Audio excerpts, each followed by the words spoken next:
Good morning, everyone. Jake, I'm just checking to make sure that you can hear us in Zoom. Good morning, Sam. Yes, we can hear you in Zoom, loud and clear. All right.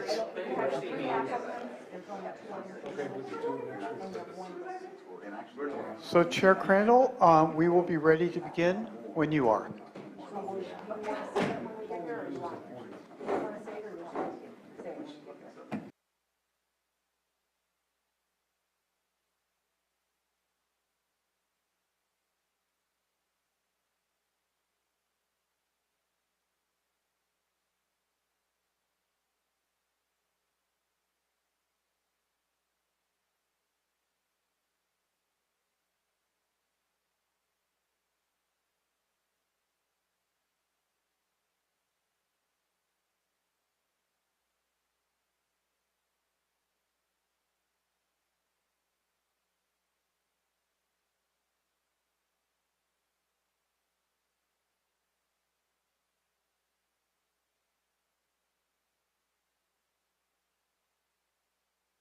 They want something that somebody. Oh, but well, if they contact it, don't worry about it.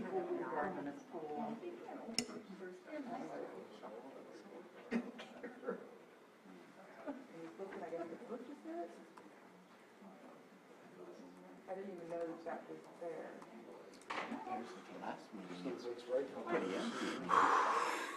I know. Looks like there we go. All right, so I have my Zoom up. I'm going to grab one of these agendas up here.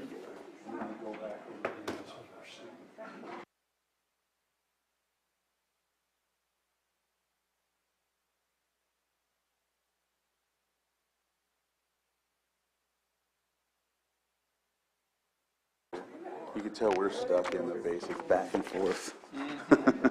We're in the middle. Yeah.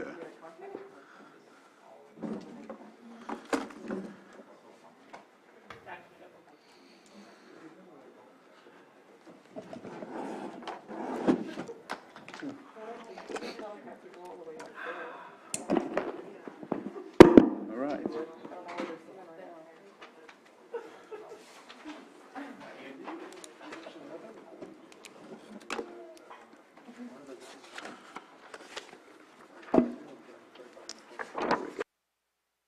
It's 9:01 actually, so I'll go ahead and, are we ready? I think we're all ready. So good morning, everybody. Welcome to the April 19th, 2022 Board of Supervisors meeting. And I would like to start off with a moment of silence. Did anyone have a moment of silence? I have one for Frida Mae Krukoff of Nice, California. She's a member of Robinson Rancheria. Passed away recently on April 15th, peacefully in her home, was born in Upper Lake on Mockingbird Lane under an oak tree in 1927. And so she happens to be my great aunt, and usually I would be, upset and whatnot, but my great aunt lived a very full and happy life. She was very proud of her family. She leaves behind 3 children and many grandchildren and great-grandchildren. I don't even have that number, but I know she leaves behind Douglas Duncan, Colleen Pete, and Kyle Crandall. She's preceded in death by her husband, Henry Krukoff, who passed in 2019, and her first husband, Vernon Duncan, plus her sisters, Mildred, Colleen, and Evelyn, who was my grandmother. And one of the most interesting things about my great aunt was she was the maintenance director of Robinson Rancheria, or actually it was the housekeeping director of Robinson Rancheria from the 80s until 2008 when they forced her to retire at 81. And that career path for her was initiated in the 30s and 40s. She lived here in Lake County with great-grandmother Hazel, and our great-grandfather had passed away from a logging accident, so they always had to help out in the family, in the community here. And so she was so good at that, she ended up carrying it out through her whole life. And so just wanted to share those words. She was so proud of the fact that she was able to vote. I'll just briefly tell you an interesting and funny thing about her. She would go into the voting polls in Upper Lake and spend 45 minutes reading the pamphlets to ensure she's making the right decision on not only a candidate, but also the initiatives. And so the reason why, and I asked her why she did that, and she said, because I wasn't able to vote until the late 60s. So it's because as Native Americans, you weren't allowed to vote until that time frame, unless you were a veteran from the 20s. And so I just share that because it's just a unique piece of history that we don't know how close it was when that time frame was here. So I'll offer that.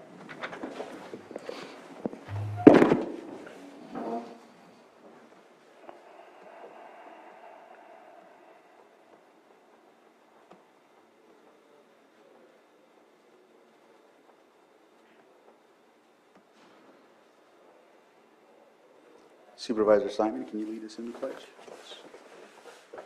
Pledge allegiance To the flag of the United States of America and to the republic for which it stands, one nation, under God, indivisible, with liberty and justice for all. Thank you, Supervisor Simon. Item 4, consideration of extra items not appearing on the posted agenda. No items. No items. Consent agenda, these items and agenda items are considered non-controversial and will be passed through one motion unless someone wants to pull one of these from the agenda. And so I will go to the board. Is there any items to be pulled from the agenda? Supervisor Sabatier? Mr. Chair, I'd like to pull item 5.3 for just a quick clarification, sorry, 5.3 for further discussion and 5.5 for a quick clarification. No, vice versa, sorry. 5.3 for a quick clarification and 5.5 for discussion. All right. Are there any others? Not seeing any here. Are there any from the public? And I don't see any online, so I will bring it back to the board for action. Mr. Chair, I move to approve items 5.1, 5.2, 5.4, and 5.6 through 521, I believe, yes, from the consent agenda. Second. So I have a motion and a second. All in favor? Aye. Opposed? And abstentions? And there is none, so the motion passes. And we are now to our timed items and our 9:05. I don't know if we have there's no pet of the... or is the animal control conducting the pet of the week? And I'm not seeing a pet here, so I don't know. That's a shame.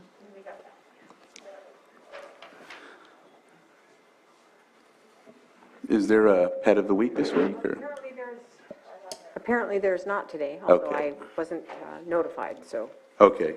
Well, we'll hold it just in case, because we don't want to waste the animals' time.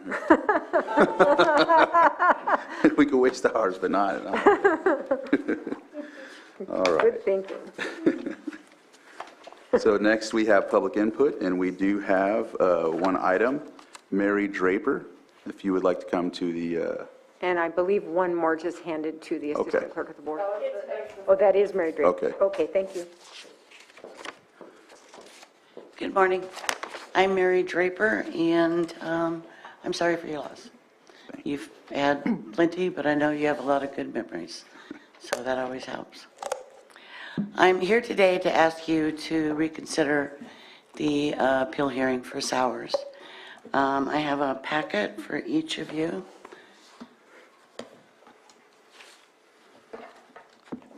Here you go.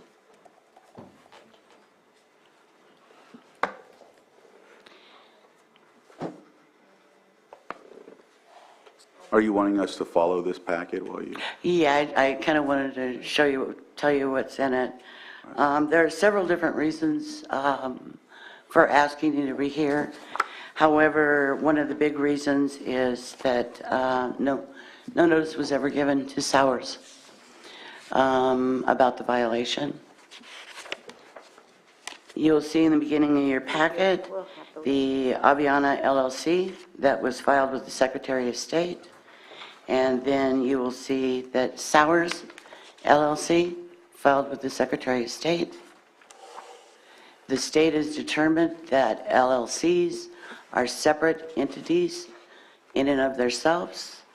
So you notified Aviana. It was testified by Mark from Code Enforcement that Aviana has the abatement, which you can see the notice of abatement to Aviana, and that Aviana was mailed a notice of the violation.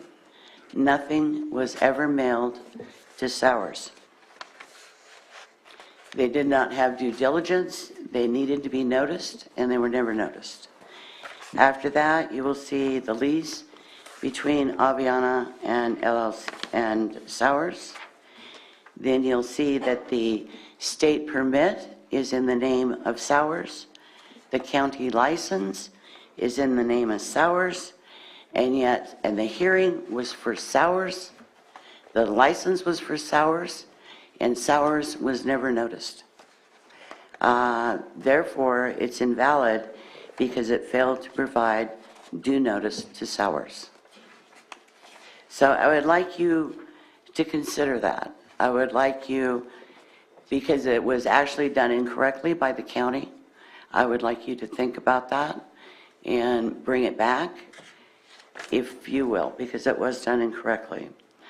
And next time, our emails between Sowers' team and the county, starting over a month before we put the tents up, asking for help, saying because of the appeal, and then the appeal was delayed, we could not get a building permit, we could not get any kind of permit to put up drying structures. And had the delay not happened, then we could have put up the drying structures, we could have got a permit. But because of the delay, we could not do it. And we emailed everybody in the county. Susan Parker, I believe, at that time was handling it. Mary Darby was brand new. The county was trying to help work something out.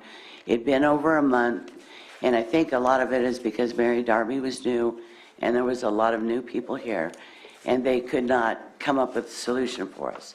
We sent them several emails asking for help. We were told they were working on it. We talked to them about the state fair tent. And the code with the state is you can put up a tent that's a temporary structure under 180 days with the generator. And that is exactly what we did. Catherine Schaefer said during the hearing that we could come to a wrap? It's 3 minutes, they're all up. well, there's all kinds of reasons, but I'm asking that you'll bring it back. Thank you. Thank you, Mary.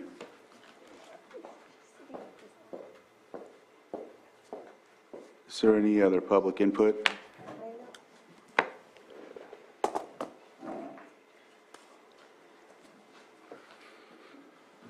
Michael Wagner, pleasure to see everybody today. Thank you so much for making the time and allowing us to participate in the democracy that we have. I think the due process notice, that's an important aspect to everything. And, you know, while you have these two separate entities, a lot of times the operator and the landlord will wind up kind of on two different sides of an issue, or even whatever's going on can be really separated by the attorneys. Okay, so you have the attorneys for the operator, you got attorneys for the landlord. Landlord attorneys are looking at one thing while the operator's attorneys are looking at something totally else. So with that, I'm just trying to point out that the due process is super important so that everybody in kind of this cluster or this mix really understands what's going on and that they're on point. It looks to me like maybe this was just kind of missed. I don't know why it didn't get brought up initially, that the proper party never got notified. But it's a huge aspect to seeing everything procedurally fitting right or staying within the law. So I would ask also to bring back the issue so that you guys could maybe hear it in totality. Mary has a lot of things that she's trying to put forward in a short time period. We're not trying to jam everything up in the first couple hours of your morning. So if you guys would please consider, based on the procedural issue, bringing this back to hear it out in its totality. I think it would be important as far as fairness and also showing that the county does, want to do things in the proper procedure, and it's not just shoving things through. Kind of similar to last week when the appellant never got notified. If we had proceeded, he would have been completely circumvented from that situation, and I'm sure that's not what anybody wanted to do. But we are 5 minutes away from him just being lost in the shuffle. So again, I'd like to bring forward the possibility that you would rehear this based on the grounds that due process was never done. Thank you very much. Thank you, Michael. Is there any other public input?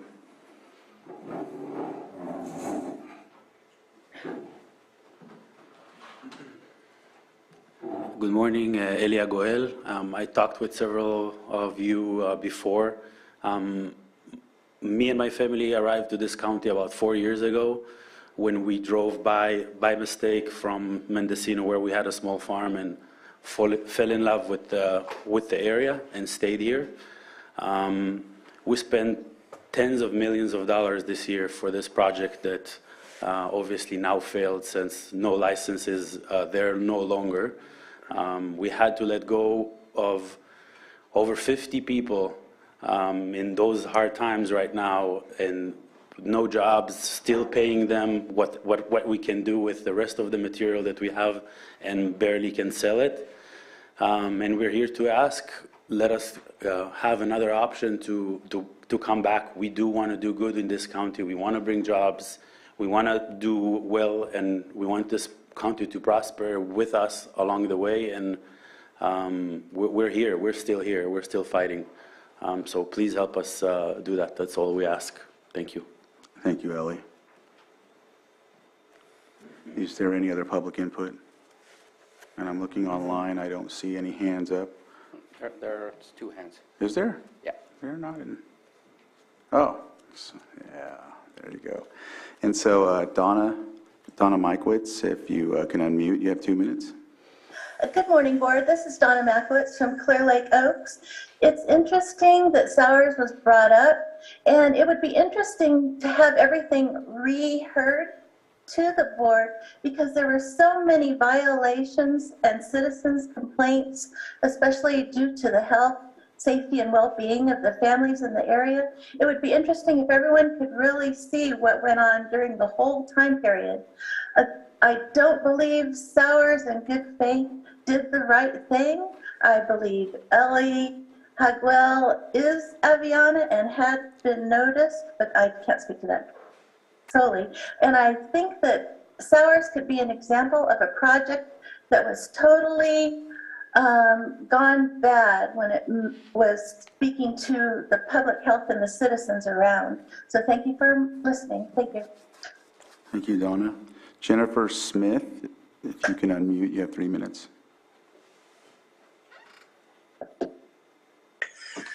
Good morning, Jennifer Smith. I think some important parts were, important points were brought up this morning.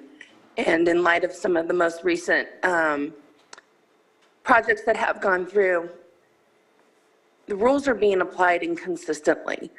We've seen farms that have been rated for not having local authorization pass. We've seen farms that have had, that have grown without state licenses get their use permits. We've seen farms that have been red tagged with buildings and temporary structures, gone on to get their approval for use permits.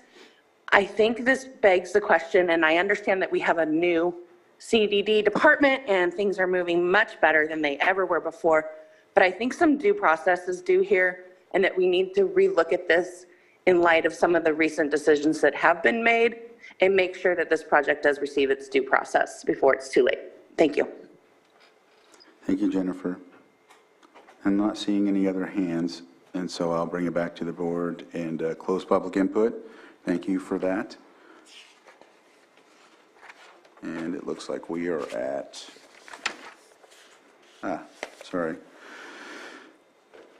the 907 Lake County Department of Health Services monthly updates. And so I wanted to see if we had Jonathan on. Jonathan is in Zoom. Oh, there he is. Good morning, Board of Supervisors. Good morning, community. Sorry for the background and any noise. I'm actually at a post-COVID EMS disaster response conference in Sacramento. So please forgive any background noise. Thank you for creating space for us to provide an update today. We're going to be talking about cyanobacteria and some other health information topics presented by Sarah and Angela, and I believe they are on here with us today.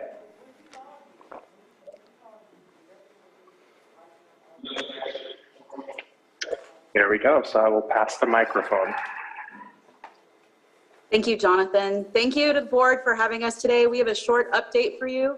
I'm going to share my screen. And although it's nice and stormy and rainy this week, as soon as the sun comes out, people are going to be chomping at the bit to go jump on the lake and do lake activities. So we wanted to provide a little update at the encouragement of health services and public health officer to kind of get pre-season ready for cyanobacteria this year. And so this is going to be the 2022 pre-season cyanobacteria update. I will have like 4 slides from Water Resources, and then Sarah will be after me to talk a little bit more about their monitoring program briefly. My name is Angela DePalma-Dow. I'm a program coordinator in Water Resource Department here at County of Lake. And so we do get calls from the public about cyanobacteria. This is a rundown of phone calls that we get. The public reaches out to us to ask us about lake conditions, water quality. One of the topics is very popular, of course, is the blue-green algae or cyanobacteria. And as you can see, we've had calls. I have tracked my calls from 2019 through 2021. Overall, I get about 50 calls a year just based on cyanobacteria. That's about a quarter of all of my total calls. From residents, if you look at 2021, I've had about 16% or 33 of those calls were from residents that live here concerned about cyanobacteria. And then the next line, if you look, are calls from visitors. So these are people that are calling, they don't live in Lake County.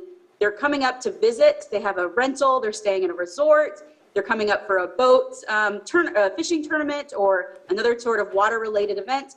Or they're even looking for homes to purchase in the area. And so they want to know about the water quality and the cyanobacteria issues that we have here. And so that's that third line. Those are bolded numbers there. So pretty good amount of folks are calling both within the county and outside the county that are concerned and asking about cyanobacteria issues. So this is very important and topical, and that's why we're providing a little update for you guys today. So one of the things we talk about with folks that call in is about cyanobacteria and green algae. They're both different. They're actually fundamentally very, very different. Green algae is in the protist kingdom. Cyanobacteria is in the bacteria kingdom. Protists have a nucleus, bacteria does not. So when you're looking at the cell level, they're very different. They're not the same thing.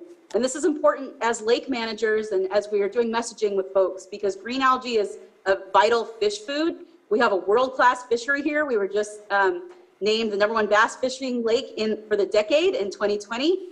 And that's because we have so much green algae out there. We have that base of fish food. Cyanobacteria is not a fish food. They don't like it. They don't like to eat it, and they won't eat it.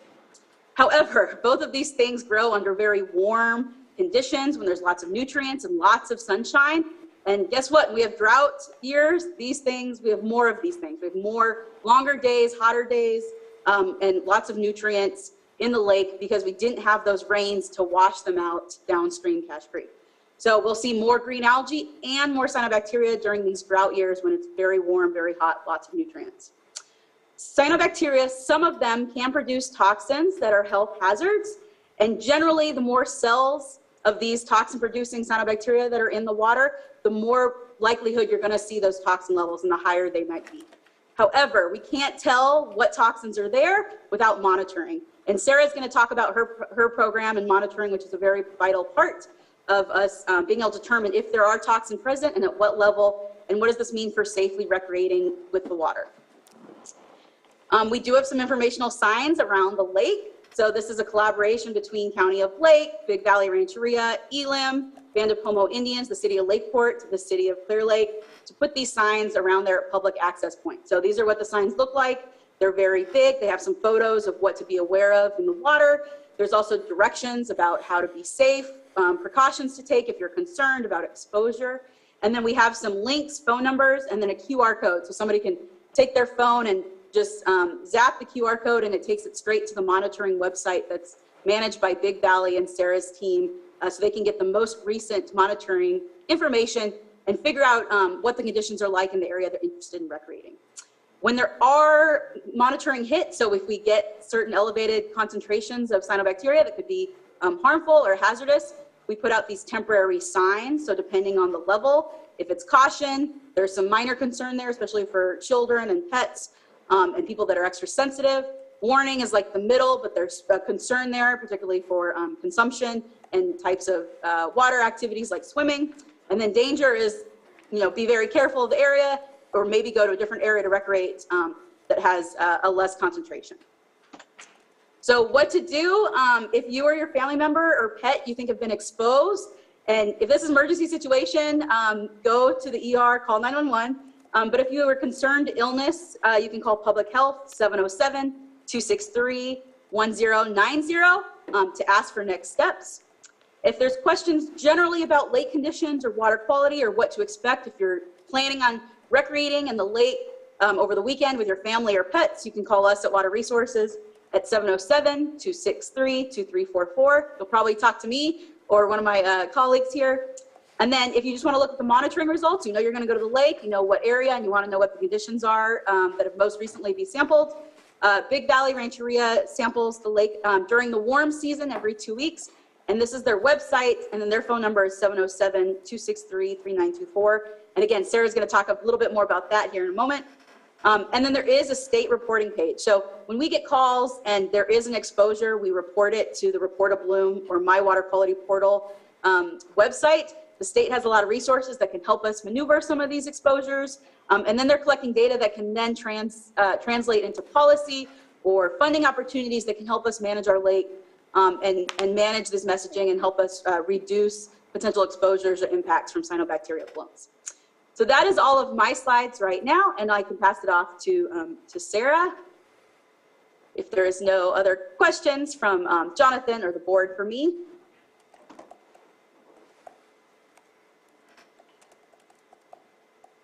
Okay. Questions for me? Thank you so much.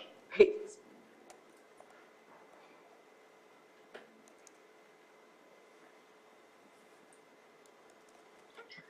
Good morning. There we go. Can you see my screen okay? Yes. All right, wonderful. My name is Sarah Ryan. I'm the Environmental Director and Emergency Management Director for the Big Valley Band of Pomo Indians, and thank you for allowing us to take the time to update you on the cyanotoxin monitoring program of Clear Lake.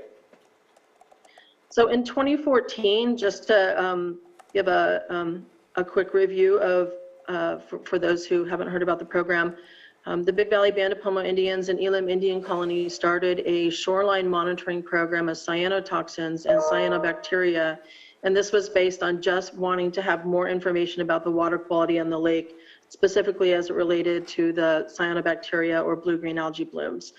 We chose locations that had recreational value for the county and others, for the whole community, so beaches, public areas within the city and the county, the cities and the county, and also tribally important locations. The map that you see on the screen also shows some interior of the lake sites, and we are getting water samples from the county and also UC Davis when they are out there on the lake and sending those samples off for analysis. As Angela said, in the summertime, we do bi-weekly sampling, but in the winter, we are doing a monthly sampling as well, so we can keep tabs. And then we communicate these results to the public and also the county and various agencies through emails, or we also have a website and a Facebook page, and I'll show those links in a moment. The reason why we do this, Angela showed you some signs that get put up when toxin levels are at a certain level. This chart right here, a little bit full of stuff, but you can see that there are columns that are the names of different types of toxins.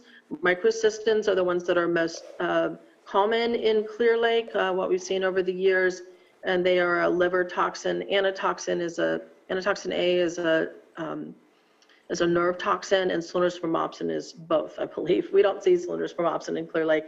And these levels that are set, you can see on the left-hand side in the rows these levels have been set for different uses.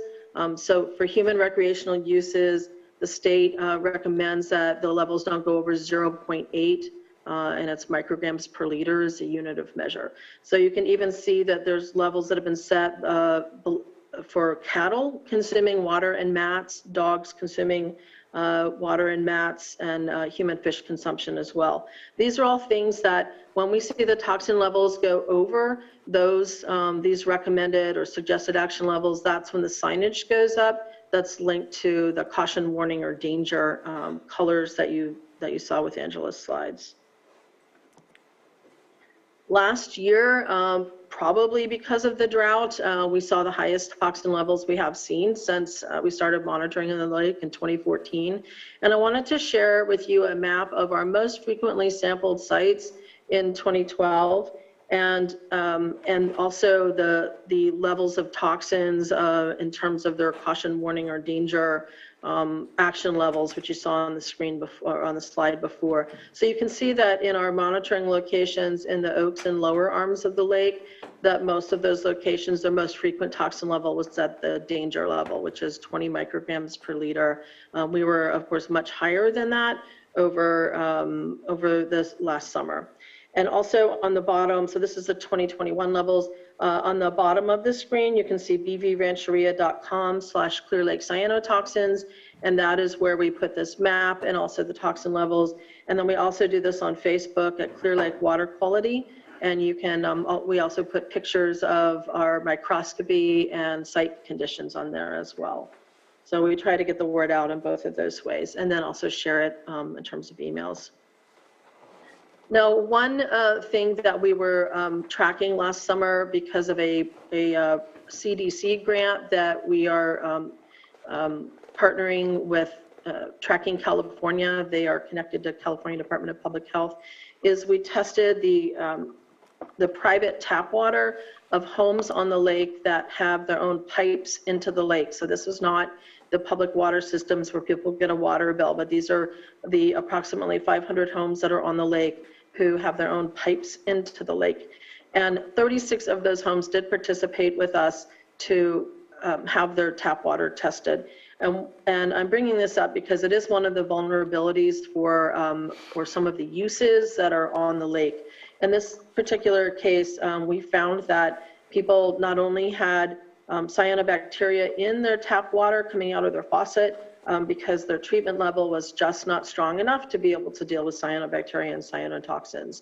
There is a health advisory level at which it's considered safe to drink for microcystin, and some of the homes, actually 13 of those homes of the 36 had levels above that 0.3 micrograms per liter that's considered safe to consume.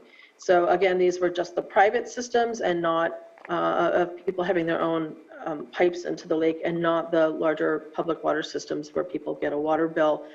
So again, this is one of the things that we're watching and tracking in terms of cyanotoxins and their impact on the people. For 2022, we are going to be continuing cyanotoxin surveillance with lake and also creek monitoring. We have already installed some measuring devices in some of the creeks on the lake or in the county to see if there are cyanotoxin issues in the creeks. That is part of our CalWatch program. Benthic cyanobacteria, the ones that you don't see in blooms, they are growing on the bottom of the water body, whether it's a river or the lake. We're thinking that because of the low lake level that we might have more of those forming, and they have different kinds of toxins potentially. So we're ramping up our program to be able to look at that a little more.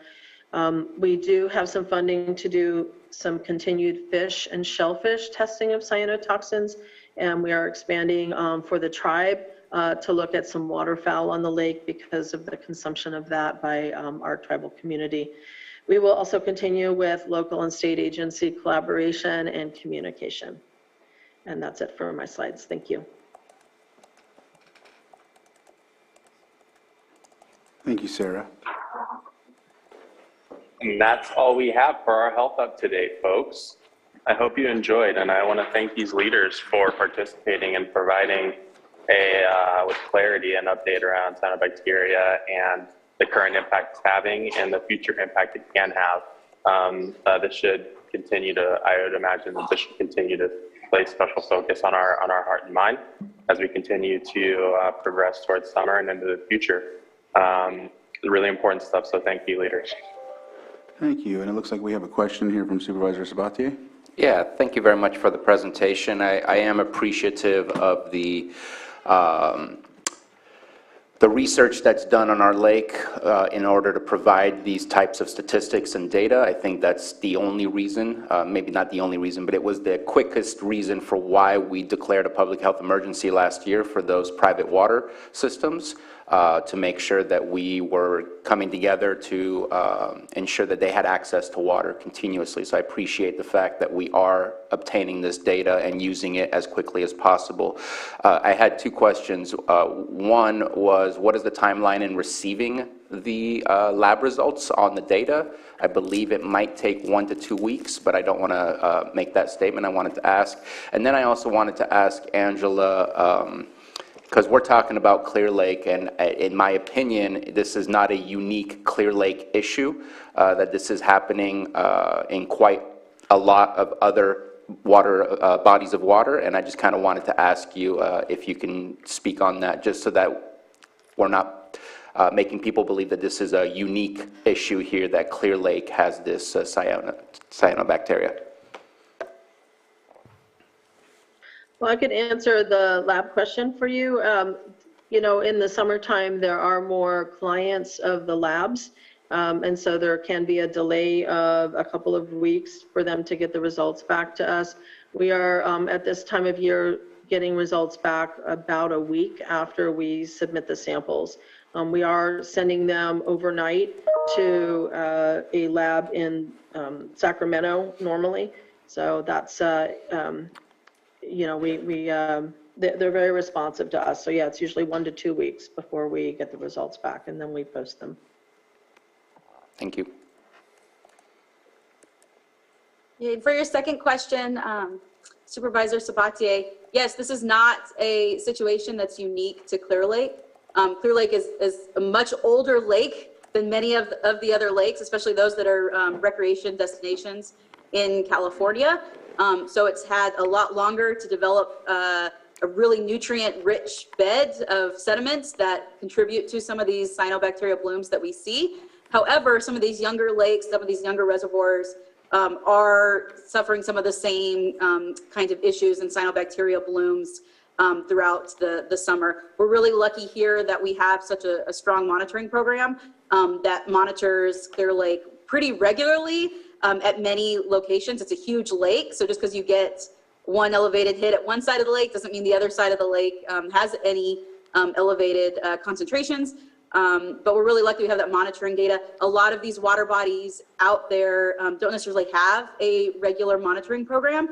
And so unfortunately, we don't find out that there's a bloom there until somebody gets sick or a pet gets sick. And then they do a follow-up and confirm the state or local agency will go do some monitoring and find that there's something there. So yes, we are seeing increases in temperatures globally, worldwide, and that contributes to a longer growing season. So more sunlight means it's a longer period where the cyanobacteria have a habitat they prefer. And we've also, you know, we have a lot of reservoirs. We have low water level. There's more concentration of nutrients, less dilution when there's less rain, which can also exacerbate some of those blooms. So this is not necessarily a Clear Lake thing. It's a worldwide thing, and particularly we're seeing it in California and the West because of these enhanced drought conditions. And the next time we get a flood season, we get a lot of water in here, wash everything out, we're going to have a nice year. We'll have a great year. We see those ebbs and flows, and the same thing will be observed across the state and the West as well, I bet you. Thank you. Did that answer your question, Supervisor Sabatier? Yeah, I really appreciate it. Thank you. Thank you, Angela. Are there any other questions from the board? Mr. Chair, I wanted to note that Dr. Eric McLaughlin has joined the Zoom and I think has an additional statement as well. I'll go with Supervisor Simon's question real quick before that, and then we'll go to you, Dr. McLaughlin. Yeah, just want to thank you for the report today, and obviously, this year, once again, you already touched on the drought's going to be probably a little more intense than last year. So the one question I had just about technology for information getting out to folks visiting our lakes, you guys have, and I'm going to get it wrong, probably, was it called the barcode? Or whatever you have on the signs. QR code, thank you very much. That shows my technological. Anyway, so my comment on this is now that everybody's carrying their phones, I know another step above the QR code is Geo-Fencing Opportunities. Anyone's going to be visiting the lake. Almost everybody carries a cell phone. There's opportunities to maybe we could look into that, because if it's a QR code, somebody going out there with their family may not click on that to get the information they need with the area.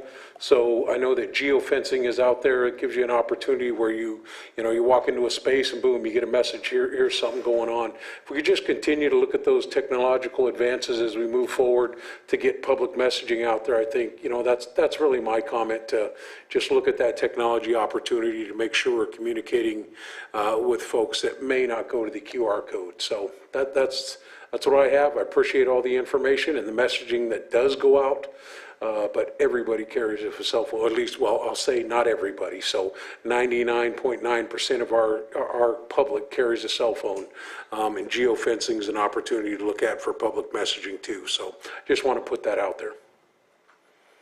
Thank you, Supervisor Simon, and I'll tell you that we are a year ahead of you. We started geofencing last year for this program, as well as did some digital PSAs. We did some social media boosts or blasts, and then we did have a geofencing. We have a contractor that we'd use for our geofencing for our Quagga sticker program that is targeted through the rest of the state. So people that are in the rest of the state, if they're traveling up by 5, they get a message on their phone to get their Quagga sticker if they're coming to Lake County. We use the same technology that you mentioned, the geofencing, for this program. And if you saw my slides, the last slide had a cute photo of a little dog with his life jacket on, about to jump in the water. That's actually one of the PSAs that we use for the geofencing. So what we can do is target folks that are around the Lake County area, and it sends that little message to their phone. There's a bunch of sites that it sends it that work with the contractor, with the media consultant. And so if they're browsing the site or they're on a news outlet or some other social media platform, it'll pop up as an ad with that information about to be aware of cyanobacteria and who to call if they have any questions. And then also if they click on it, the link goes to the Big Valley Rancheria monitoring webpage, so they can get the latest conditions that have been sampled in the lake. So we saw really great results with that last year. We started like in the middle of the year, I think, July, or like after we'd already had some bloom events going on. But this year we're going to start a little bit early to try to get that word out with the PSAs we had last year, and then we'll revamp those and expand some of that going into next year, depending on how that year looks to be for the water year. So thanks for that idea. It's great. We love that technology, and we're going to use it as long as we have it available, because you're right, not everybody is seeing a physical sign, especially in these areas where they're staying at a private resort or a private Airbnb or something, and they don't see those public access signs. The geofencing and the digital PSAs are great technology to use. So thanks for that comment, and we agree with you wholeheartedly. Awesome. I hope it works on my flip phone. Dr. McLaughlin, if you have some statements, we would love to hear it. Yeah, I just thank you for the opportunity just to express pride in this team. It's wonderful to hear that the great work they're doing to keep all of us safe and recreating. And I'd also really just like to acknowledge the traditional guardians of this amazing natural resource, still after thousands of years, taking great care of this body of water. So I really appreciate that and wanted to recognize that as well. Thank you, everybody, and keep that up. Well done. Appreciate the presentation. Thank you, Dr. McLaughlin. Is there any other comments from the board? And anyone from the public in the chambers?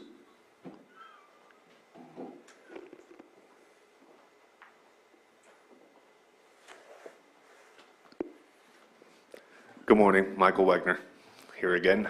I just wanted to obviously say thank you so much for everybody who's been participating and doing something that's super important to the community here. I wanted to suggest that maybe we look at the CDFW's grant funding that they put up for $10 million for rebuilding habitats and cleaning them up.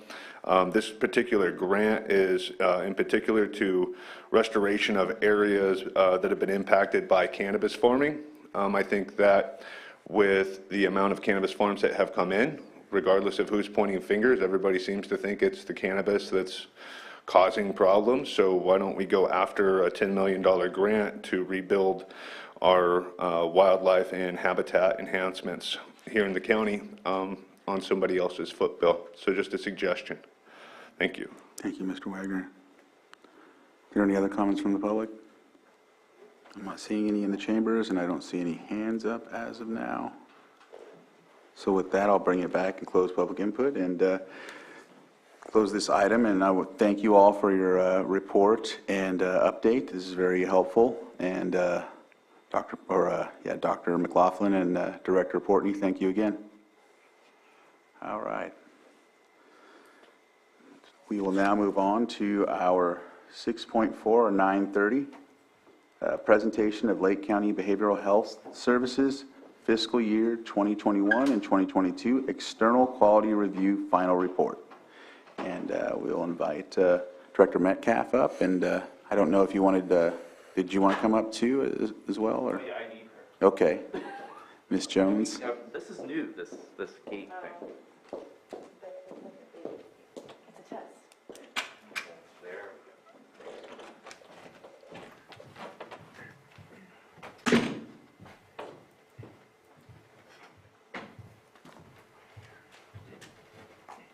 Matthew just texted and said he's going to help us with the, well, maybe he's up. There we go. All over it. Great. Thank you, Matthew, wherever you are. Well, good morning, Mr. Chair, members of the board. My name is Todd Metcalf. I'm the director of the Behavioral Services Department. What we're doing today, this is something new. We've never done this before in front of the board. You've heard me mention over the years that our department, I shouldn't say endures, but we're audited a lot by various entities. This this presentation, we'll try to keep it short, is a result of what's called the Eqro Audit, which we had in December. Eqro stands for External Quality Review Organization. What this means is the Centers for Medicare and Medicaid require mental health plans to be audited on an annual basis. The California Department of Healthcare Services oversees the mental health plan, but the Centers for Medicare and Medicaid require the Department of Healthcare Services to ensure that we are audited by an external organization. We do this every year. The name of the organization that has been auditing us, at least ever since I've been in this position, is called Behavioral Health Concepts Incorporated. So, Matthew, can you move to the next slide, please? Thank you. So this sort of explains what all is involved in these reviews. And so, as I said earlier, we want to bring more of these audits to this board. It's all about our goal in being transparent and ensuring that the community and the board understands what we're doing. This is going to show the good, the bad, and the ugly, but we want to be transparent. And so Elise Jones, our administrative deputy director, pretty much put this together. And so I'm going to let you drive this presentation. I will chime in as needed, and I promise not to be a backseat driver. But I will let you take it from here, and with your permission, I will pop in as needed. My pleasure. Ooh, that's live. Okay. It's at Matthew's behind the scenes there, so we can go to the next slide. Oh, all right. So there is a methodology to these reviews. The reviews are conducted by interdisciplinary teams who have a variety of professional and lived experience and Pre-COVID times, this group would actually come in, we would host them at our department. They would sit, we would give them any and all documentation that they requested. And now in COVID times, they have been conducted via Zoom, which is cool, and we will see how that continues. So the teams review and utilize qualitative and quantitative data to provide feedback to our department about how we're doing on a variety of metrics. And they also conduct interviews with key county staff, contracted providers, advisory groups, beneficiaries of services, family members, and other important stakeholders. And this data, both the quantitative and qualitative, is used to generate performance measures in the form of tables and graphs, which will cover a few of those that I felt told an important story. And so they also derive data from monthly Medi-Cal eligibility system files from the Department of Healthcare Services, short Doyle Medi-Cal claims, and inpatient consolidation files. So it's not just data from us, it's also data that we have submitted from the Department of Healthcare Services. Thank you, Matthew. All right, so there are some significant changes and initiatives that we're really pleased to report. We have expanded our access team. Our access team is the first point of contact for people who are trying to access services at behavioral health. And that has been an evolution. We have reconstructed our access process to expedite entry into services and assessment. And that has dramatically improved our timeliness with regard to initial intake and assessment. We also plan to join or opt into the organized delivery system, and your board can anticipate a presentation from our department on April 26th for more information. In fiscal year 21-22, we dramatically increased our community outreach and engagement through use of media outlets, press releases, health fairs, and we also, through the wonderful cannabis grant funds, were able to purchase a cargo van, and we hope to actually soon bring it out to the world, but it's really beautiful. And that van is really targeting at-risk communities and bringing needed supplies and outreach to them. All right, so we have also joined, this is huge. So we're part of Cal MHSA, and this is the Cal Mental Health Services Act. And so through Cal MHSA, we are joining a multi-county electronic health record. Your board had already approved us participating in a robust request for proposals process conducted by Cal Mesa, and that process led to the selection of a new EHR vendor, and we actually anticipate joining and going live with that new vendor on January 1, 2023. And it's our hope that this will be the next wave or evolution for us in collecting data. Data has been something that's been very important to us, and this is going to be an incredible tool, so very excited about that. We've also joined a multi-county innovation project to really evaluate our full service partnership program. FSP is our most expensive program in MHSA. It's part of direct client services and supports, and this is again looking at our data as it compares to other counties implementing FSP and identifying where we can improve our FSP program and using both qualitative and quantitative data to identify appropriate performance metrics for that program, and we hope to present on that soon. Very soon. And may I add, regarding the electronic health record system, we were one of how many pilot counties in helping with the development of and the selection of the vendor that will be operating this electronic health record system.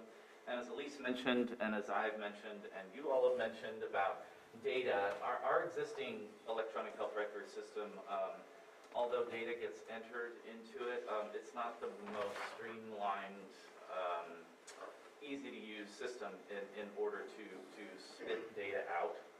And so we've been very vocal and we've been very involved in the development of this new system, a lot of it around the collection and reporting of data. Yes, actually that implementation is phased, so not all counties are going to go live on January 1, but we were so excited and anxious to go live as soon as possible that we joined the pilot counties.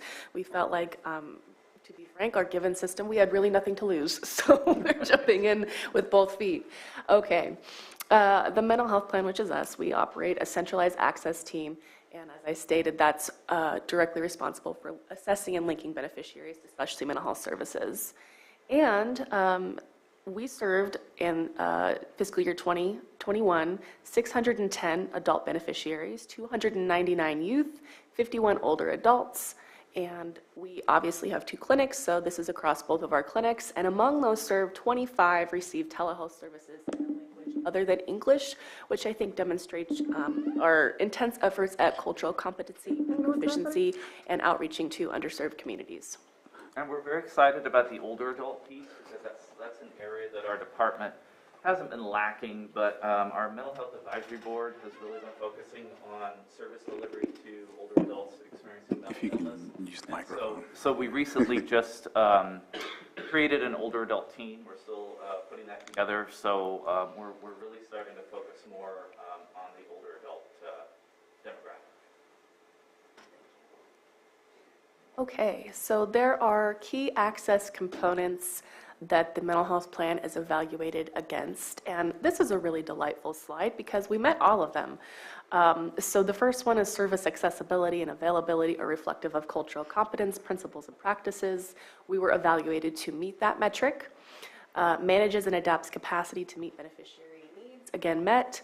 Integration and or collaboration to improve access, and service access and availability. So on our access, through our expanded access team and efforts to streamline access processes, in hindsight, I wish I had provided a comparison of last year, but you can hopefully take my word for it that it is dramatically improved from last year.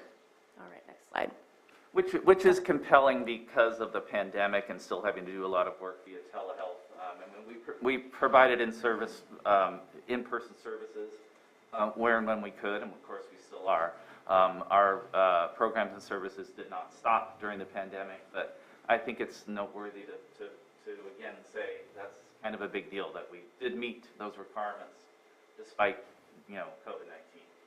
Thank you, Todd. And to any of our staff watching, that's a direct reflection of their dedication and passion for this work. So my deepest thanks to them. So the other performance measure here that I want to highlight is the percentage of eligible beneficiaries served by race and ethnicity. So the light purple line demonstrates the number of beneficiaries, and they get that from Medi-Cal data. So who are the people enrolled in Medi-Cal in our county? That's the potential of people who are eligible for our services, right?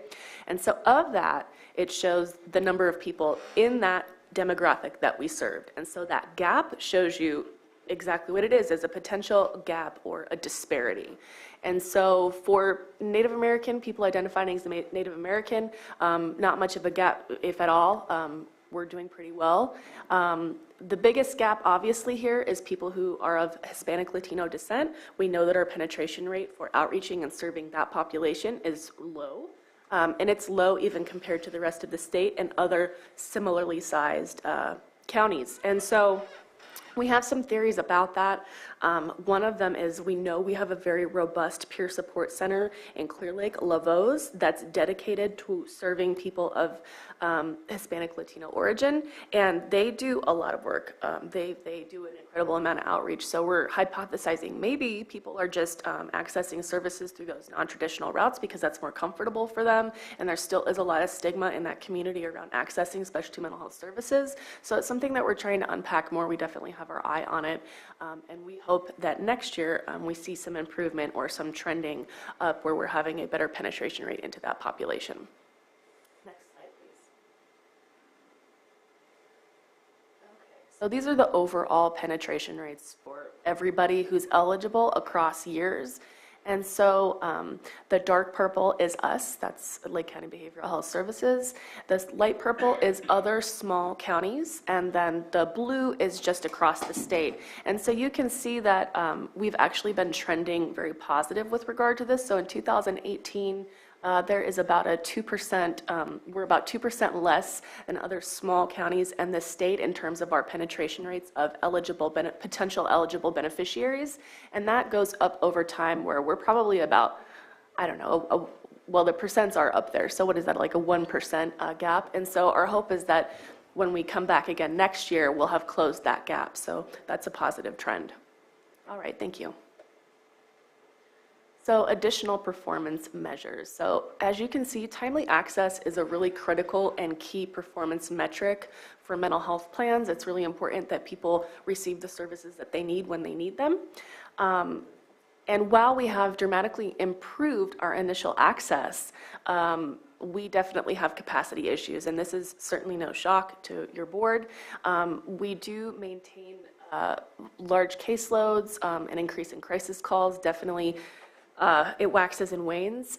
We have longer wait times. So once people come into services and they're assessed and deemed eligible for specialty mental health, we unfortunately have long wait times for services at times, especially, and this is quite unfortunate for children's services, where we maintain a pretty lengthy triage list. So the triage list is exactly what it sounds like. We have kids that come into services, and we basically prioritize them in terms of acuity. So kids that are very high acuity and high need, where they've been in and out of crisis, or maybe they're involved with systems like probation or child welfare, they're at the top of the triage list, and they're having outreach and engagement through a case manager, but it's not, therapy, which we have quite a long triage list for. So that's just an unfortunate reality. We have high turnover for our children's team, and it's just ongoing staffing challenges that impact our ability to provide services. Unfortunately, longer wait times for services is looking like it results in decompensation, where people get sick. They wait for services and they get sicker, and then they go into crisis because they're not receiving services that they might need. So we do have a quality management and quality improvement program that meets regularly and reports directly to leadership and, of course, our director. Part of that, we monitor compliance. Compliance is a small part of the overall quality improvement, quality assurance team. I do want to highlight that the mental health plan utilizes the following outcome or assessment tools. So I won't read them off here, but you can see there are 8, I can't count, 8 different tools that we use, and these are used at intake and ideally over time. So the goal here, and what we really hope to realize with our new EHR, is that it's going to be embedded into our EHR and really easy for clinicians to go through these at intake and then at regular intervals, so we can track over time who's getting better or who's getting worse, and we can kind of make more targeted interventions. So that's something really exciting that I believe is right on the horizon for us.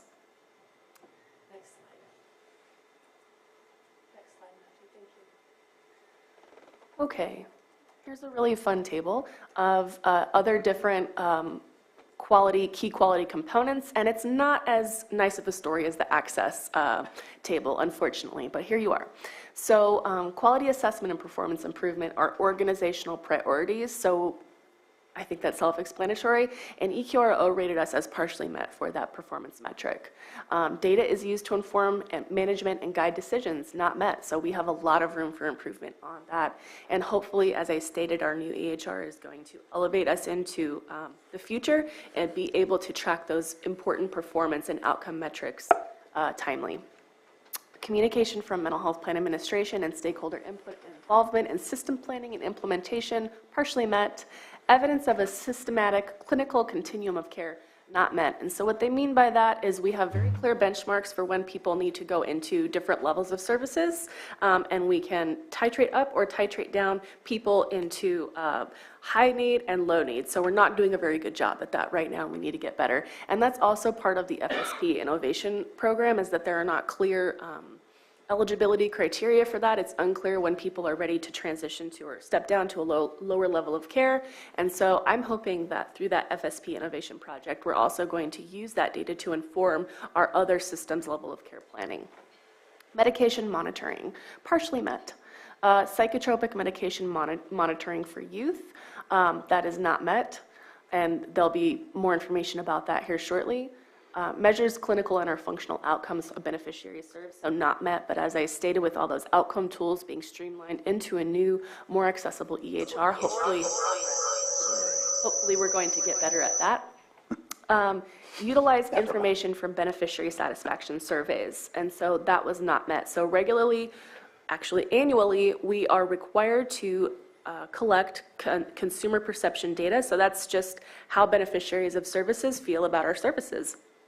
And so we could do a better job of integrating that into our decision-making processes. Consumer-run and/or consumer-driven programs exist to enhance wellness and recovery. That was met. And consumer and family member employment in key roles throughout the system was met. All right, next slide. Thank you. So beneficiary perceptions of care. So as I stated, EQRO conducts consumer perception surveys as well as consumer family member focus groups, and this yields qualitative and quantitative data, and the focus groups emphasize the ability, timely access to care, recovery, peer support, cultural competence, and improved outcomes. So they're really assessing beneficiaries about how they feel on those metrics. Next slide. So we're happy to report that generally beneficiaries feel really comfortable with staff. They feel that staff are honest and reliable. A highlight, and it continues to be a highlight, is our peer support centers. So we just get raving reviews from our beneficiaries about the importance of those peer support centers. Again, that non-traditional level of support has been really beneficial to the beneficiaries. And during the pandemic, case managers, peer support specialists have been a major source of comfort and support for our community, and it's been critical. You know, it's been a lifeline. Think about during quarantine, how isolating that was, yet we had this very dedicated team of case managers and peer support specialists who just stayed connected with people. And they also, of course, link people to other resources in the community. So next slide.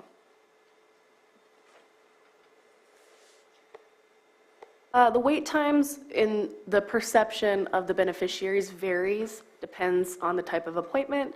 Our follow-up after misappointments is mixed, and actually that's something that we're addressing as perhaps part of a new performance improvement project. And beneficiaries are not really aware of different committees that they could be a part of or ways to give feedback more directly to our department or be involved. And so we need to do a better job at incorporating or including the community into those venues. One beneficiary did report that they completed the initial intake and did not have an assignment of a case manager and not receiving timely phone calls back from staff. And I would hypothesize that's because we are struggling to recruit and maintain staff, still recruit and retain, and it's difficult. Those caseloads do get high sometimes. Next slide. So I'm sure you're aware there are myriad opportunities for improvement within our department. The most salient among those is the lack of clinical staffing, and human resources contribute to lengthy wait times, and as I highlighted for children, that's a large triage list. Waiting for, primarily individual or group therapy, so they are getting some outreach and services, but it is definitely less than what they need, and so we are seeing that contribute to children sometimes escalating in and out of crisis, unfortunately. We're struggling with staff and resources to initiate and complete and stay up to date with our quality improvement and quality assurance activities. The EQRO also identified local budgetary constraints, some communication issues, staffing shortages, and lack of resources contributing to high caseloads, staff burnout, and staff turnover rates. We are not tracking and trending HADIS measures as required by Senate Bill 1291. That is a high priority for me, and there are multiple barriers to doing that. Data collection and tracking, as you are all aware, has been very challenging, and so my hope is that this time next year when we report on our EQRO, we will have resolved that issue. Next slide. So here are what I felt the highlights from EQRO in terms of their recommendations. So evaluate obstacles and implement strategies to decrease the children's triage team, quite obviously. We need to figure out and make more robust our existing QI staff resources and kind of get creative about the strategies to implement and make quality improvement projects a priority for our department. Not that they aren't, but we sometimes people are wearing, 2, 3, 4, 5, 6 hats, and it can be challenging. Obviously, with burnout and the high caseloads, there have been issues with staff morale and people just feeling very overloaded, especially coming out of the pandemic. You know, that was obviously personally challenging for staff, but then they had to, as healthcare providers, continue to take care of people despite having very limited resources. And I think that has taken a toll on our staff. So we actually applied for and were awarded some supplemental block grant funding to support employee wellness, and we are launching a series of mindfulness workshops for staff, just for them to practice mindfulness skills and just focus on them, because we realize that it's very difficult to pour from an empty cup, right? So the last one that I had addressed was to investigate the best practices and implement a medication monitoring system. And so this is specific to foster youth and all youth, actually. It's very important, as you can imagine, to monitor the medications that youth are taking. Those should be very tightly controlled, and we want to make sure that we reduce the use of polypharmacy wherever possible. We don't want to see our kids on a lot of psychotropic medications. That is not ideal. Next slide. Oh, is that it? I think that's it. All right, well, thank you. Thanks, Elise. Thanks, Elise, for driving that, and out of a backseat driver after all. So as I said earlier, this is something we want to continue to bring to the board. Hopefully the next audit that we present will be the triennial, which means that we have one every 3 years. We had one in December. We're waiting on those results, and so we'll bring that forward once we get them. But with that, does the board have any questions or comments about this? I'm hoping this was useful because I think some of the data is very compelling, and I hope you think the same. Right. In reading the report that they provided, it really helped, and in seeing their recommendations, and then even the actual initiatives that you're going to pull forward with your recommendations, I see that they match some of their recommendations, which helps.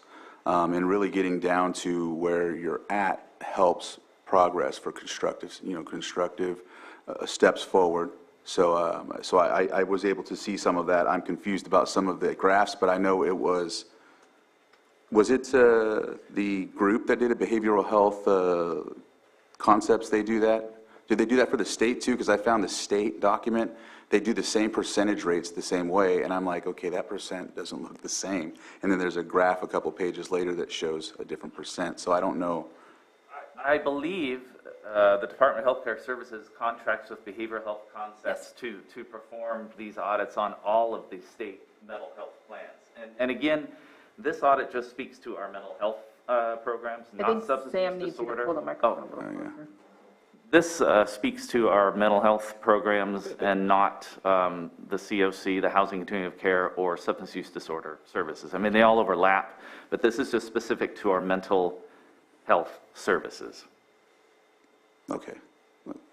Supervisors? And that was one of my questions, was what's the breakdown? Because I see MHP, but I didn't see that breakdown, so that was one of my questions. I appreciate that clarification. Absolutely appreciate this report. I have been asking for data, and while this is an analysis of data, it's not just data.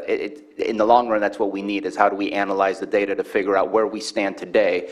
And not to say, I don't mean to use the words of I don't care where we stand, but at least we know what needs to get done and what we should be focusing on now with an analysis. My question for you is, you said that you have a report from last year. How long have you been getting annual audits on this? Oh yes, and I'd be more than happy to send that along. We can, Supervisor. They're also publicly available on our website, and we'd be happy to send a link. It's a little bit buried. We could be better about publicizing that, but yes, the public can read them, and they've been going on forever. Yeah. Because I think this is a great annual conversation, and as Ms. Jones was pointing out in one of the graphs we were looking, it is about progress. Let me turn off this audio here. There you go. That needed an echo. It's all about progress. It's all about progress. We know where we want to be, especially when we're comparing ourselves, but we can't just jump and go from whatever percent to 5% to 10% without understanding what the work is required to get there. And as long as we're moving in that direction, I think that that's what we should all be aiming for, is progress. Wondering if you have a definition of what small county is, because what am I comparing myself to? Am I comparing myself to El Dorado, which is completely different demographic than what we have here? Or am I comparing myself to Mendocino? Just kind of curious. I didn't see a definition for small counties. That's a great question, Supervisor. And the designations, it's actually frontier, small, I don't have them all memorized, and they're by population, so just the number of, and probably population density as well. And so we can provide that. I'm sure, I'm surprised it's not in the report, but we'll find that. And maybe it is, and I missed that part, but I was just curious, what am I comparing myself to? The state, that's kind of a given what I'm looking at, but couldn't tell for the small counties. In Clear Lake with Lavos, I'm just curious if there's a breakdown. Are you seeing a greater penetration of access to our Latino community members because of Lavos being in that area, and in comparison to, say, Kelseyville, where we have another large Latino population, that you're not seeing that same level of penetration? Just wondering if there's that physical accessibility facility in an area, how much that makes the difference versus not having that accessible facility. That'd be a nice breakdown to see if maybe we need to look at splitting Lavos or creating another one, if that's even feasible. But just kind of curious about the level of accessibility and what the different penetrations look like depending on what's available in each community, because we know that transportation is not always the easiest for everyone to be able to access everything. And that's what we are hoping to utilize our new cargo van to do. As you know, we have peer support centers throughout the county, but people are sitting in these facilities waiting for folks to come. So with a van, we can go out, and you mentioned Kelseyville. That is an area that we definitely plan outreach. So this hopefully might be one of more than one van to come as we roll it out, no pun intended, and reach out to the community in order to reach those folks that aren't able to come to our peer support centers. Awesome. My last question is the drug monitoring. Absolutely agree that that's something that should be focused on. The idea of going from, correct me if I'm wrong, from an MHP to a ODS, as you stated in the beginning, is that something that would absolutely help us when it comes to the drug monitoring and things like that, or is that kind of separate? Go for it. Okay. So there's a lot to unpack there. So ODS, Organized Delivery System, is specific to substance use disorder treatment services. However, it is a step towards parity with regard to mental health and substance use disorder services. So this is my little pulpit here, but mental health as a whole has not had parity with healthcare, right? And that's changing through CalAIM. So CalAIM is a huge initiative to have parity both in terms of rate of pay and also the expansion of services to mental health services. Substance use disorder treatment services also have not had parity even with mental health. And so both of those initiatives are kind of bringing everything into the fold of healthcare as a whole and addressing the whole person. But specifically ODS, again, is for substance use disorder treatment services. So does that answer the question? So it has the potential to help, but it's not the fix. It still requires more to come. Yes, it's actually part of the state's overall plan to integrate mental health and substance use disorder services, and I believe they've thrown out a date of 2028 for that true integration. But this is the state working to put those two things together. And this is really useful because I'm actually going to a CalAIM workshop tomorrow. I think it is tomorrow. I'll figure out when I read out my calendar. My last question is, we're talking about staff shortages and the inability to meet the actual needs. In there it says that we have, on average, 3 or fewer, and please correct me if I'm wrong, I'm going off the top of the head, 3 or fewer services per person when other counties are seeing more, which means that they have access to certain things and then it kind of drops off because that's not available. And then it says that 75% of all the services are brought to you by the county behavioral health and 25% is brought to you by our contractors and things. to me, that sets a stage of what to look for and what to expand on, because we can't expect you guys to take on the entire role of everything.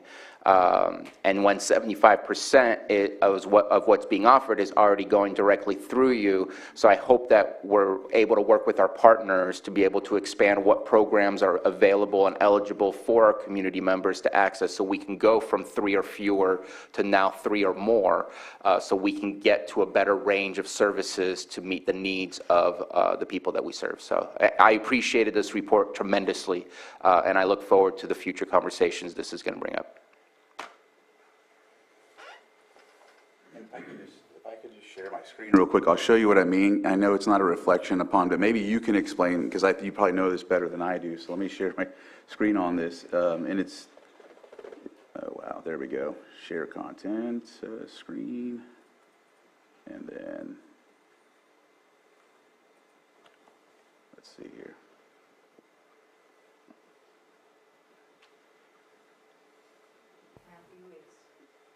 Is share screen enabled, Matthew? Yeah, I had to press the button. It was my own fault. Okay. All right, and so let me go to right here. There we go. Okay, so you'll see, and I have a pointer. Maybe you can see. You probably can't see it. It's on. Yeah, there it is. Okay, so first, like I realized after reading this, it says monthly unduplicated medical eligibles 19,672, and then here it will say annual. So wondering if that is just the average monthly, and then like next month it might be 19,750, or you know what I'm saying? So it is an annual number, and is it, it's an annual number, but the average for each month is like 19,672. I'm not sure if that's the case, because when you multiply that by 12, we don't have that many citizens in the county. And so, and then it says 849 out of the 19,000. And it says here 71%, however, I calculated 4%, and then if you go over to, I think that's the one, no, that's, actually, it doesn't have that. Yeah, it doesn't even have that graph, you'll see. It goes straight to another table. But then when you go down to the Hispanic population, you'll see it says 8,694, and then 161, and then it says 18.5. And then when you go to the graph for the Hispanic calculator, you see it says that same number, if that makes sense. So they're calculating that according to this, and then we don't have a graph to show on the other one, except for right here, it says that we're at 70%. Which would be, if we're at 60% eligible, which would be of our population right here, 60%, 59.7 of 32,937, which is this amount, and we're serving 841, that number wouldn't be 71%, it would be 4%. And I realized that all of these added up equal 100%, or actually 95%. So this Asian Pacific is like 0.5% or something. And then when you look over here on, I think it's right here, does it say Asian Pacific? Yeah, right here. You'll see it says 2%. So I don't know if you guys can explain it, or if maybe the group, you know, the behavioral health concepts could explain that, because it's just, that's a little confusing, but I've seen on their graphs, they do the same thing. So I don't know, on the state graphs, it does the same thing. And so, I don't know if that, I just annotate that and note that, and that on your graph for right here where it says total, 32,000, which is half of our population basically, it says 100% here. However, 3.6% is the percentage where my pointer is. And then when you look at the total right here, it says that same 3.6%, which the graph you showed on your presentation as well. So I don't know how we figure that out, or maybe you can just give me an email showing how they calculate that, or whatever the case may be. But I was struggling with it when I was looking through it. So, but I know sometimes there's difference in how things are calculated. So I just wanted to highlight that maybe. Yeah, we'll have to get back to you on that one. All right. I must say, I'm impressed with your mathematical Yes, prowess. Well, baseball has averages, so. Nice. I'll stop here. Yeah. All right. Are there any other questions from the board, or? Go ahead, Supervisor Simon. More of a comment, just, thank you very much for the report. I know we've had conversations about really tracking where we're going here, so appreciate the outside agency coming in, and giving us a tool to measure between now and next year when we have this report. Would appreciate, and thank you for letting us know that the report is online, the other ones that have been done previously. But ultimately, we got work to do.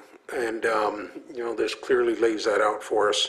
There are 10 sections here, and only 2 are met. I know some say partially met, but we got a lot of work to do. And the real concerning ones, obviously, is the clinical continuum care, the psychotropic medication monitoring for youth. Real important, because as you guys said, you guys are triaging right now when the crisis is happening.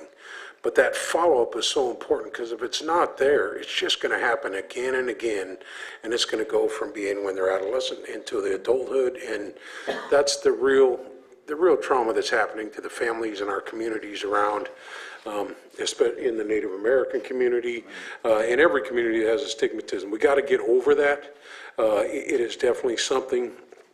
But it's so important on the medication. If someone is supposed to be taking that medication, that we make sure, the best of our ability, you can't force someone to do it, but that is continual, because that's where it really falls apart.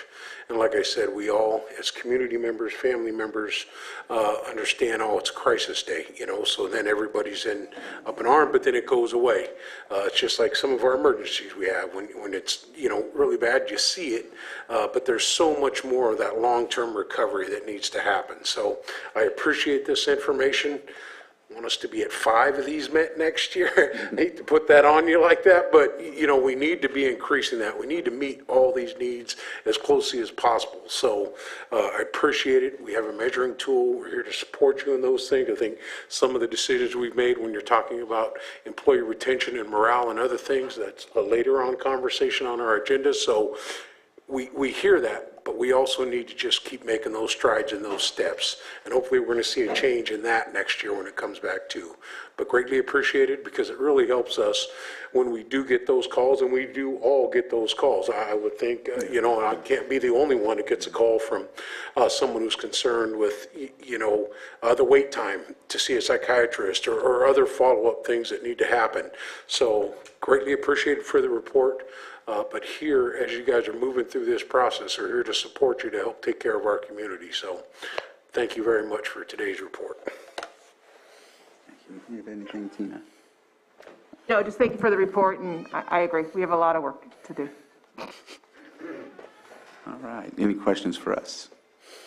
No, just thank you, and I know how to get a hold of you all. So. Oh, wait, I forgot the public. My apologies. I'll open up for public input. Anybody in the chambers have any comments about this item in this presentation? Not seeing anyone in the chambers get up, and then I'm looking online. I don't see any hands raised. 2, 3, 2, 1, and I'll bring it back to the board and close this item. And thank you again for the presentation. I appreciate the information. It was very helpful. A lot of pages to read and go through, but it really was. It was good to be able to check and balance some things and look at them. Aside from those numbers, but that's them. So we'll figure that out from them. Like, how are you, doing that? But either way, thank you. Thank you, and more to come. All right. Thanks again. And so with that, let's take a quick break, and we'll come back at 10:30. Is that okay? You're not going to be back by 10:30. What's that? I know, I'm just giving a rough estimate. How about 10:35, all right? 3-minute break. All right. It'll never happen. 10:35.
Or 4?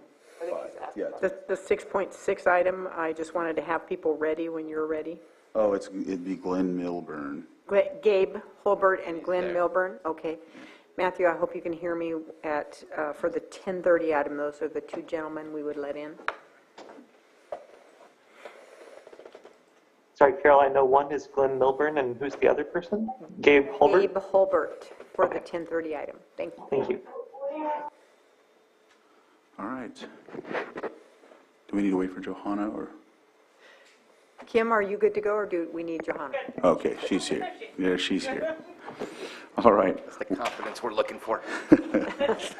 Welcome back from our break. We are going to go ahead and move on to our 6.5, which is our 10 o'clock public hearing, consideration of general plan amendment GPAP 20-2 rezone RZ 20-02 initial study 20-91, and the project is brought to us by Greg Hansen and Mary Darby, the Community Development Director. And I'm not sure if Mary is in the room as of now, but let's see.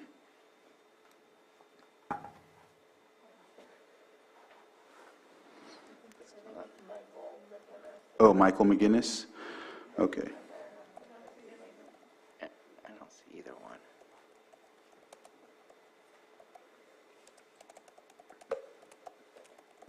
Let's see. Well, while we're waiting, I'll ask Mr. Hansen, are you here? All right. All right. And I can invite them up here, right? Yes. All right. You can come up to one of the seats up at the front. Johanna, you get the gate. Are staff joining this as well, though, Mr. Chair? That's what I'm looking I for. would think the Community Development Department would be a part of this. Yeah. And so if there's any staff from the Community Development Department, if we could... I'm not seeing staff from Community Development. Have we reached out? I don't know. You want me to move, just say? Okay. He has a microphone. You have a microphone right there. Okay. Test, yeah. Yep, there you go. You're good to go.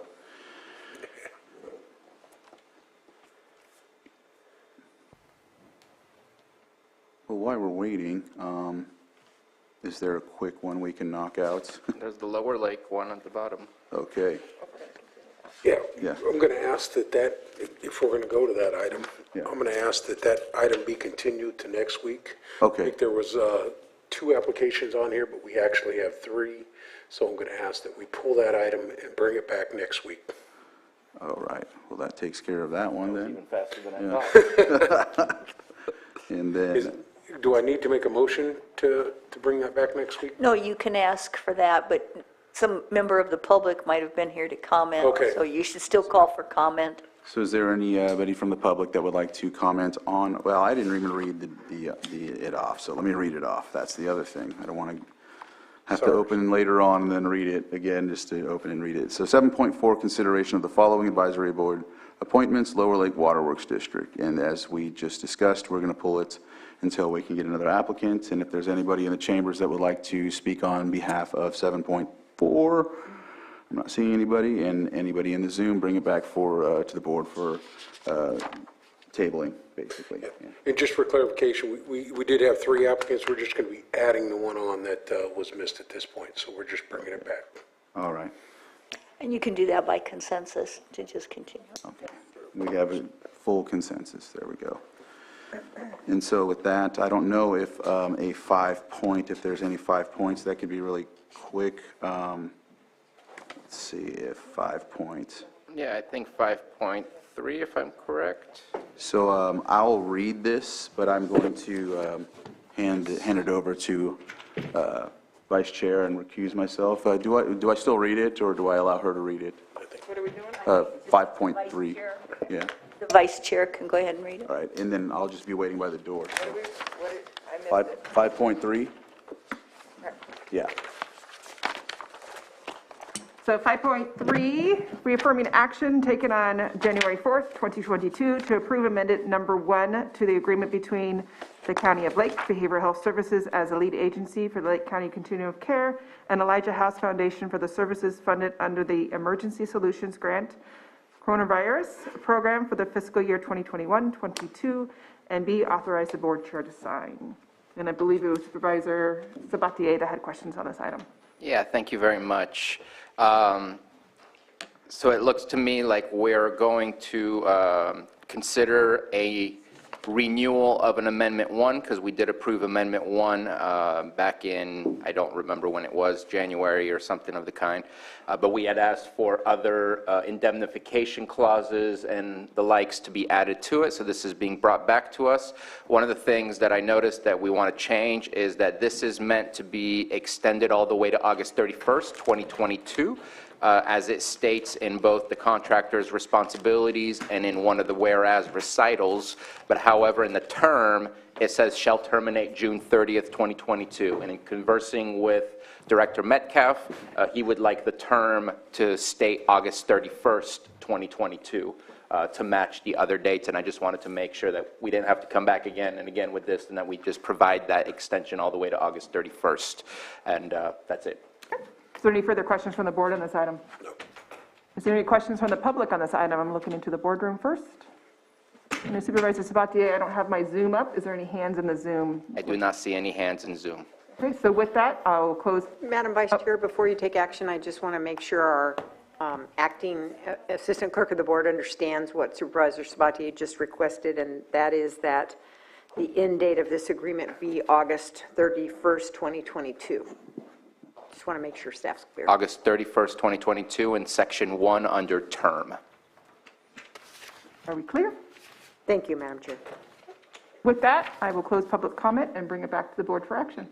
I move to approve Amendment Number 1 to the agreement between the County of Lake and Behavioral Health Services as lead agency for the Lake County Continuum of Care and Elijah House Foundation for services funded under the Emergency Solutions Grant Coronavirus ESGCV program for fiscal year 21-22. Second. Okay, I have a motion and a second. All in favor? Aye. Any opposed? Motion carries. And with that, we'll get Supervisor Crandall back. I'll hand the gavel back.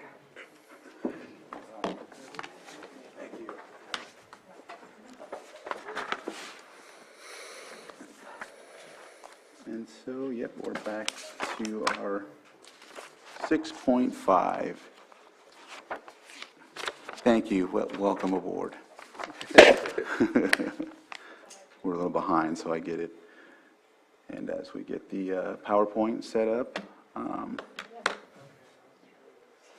in the meantime, would you like to, do we swear anybody in on this, Ms. Grant? No? Okay. Then that's one less task.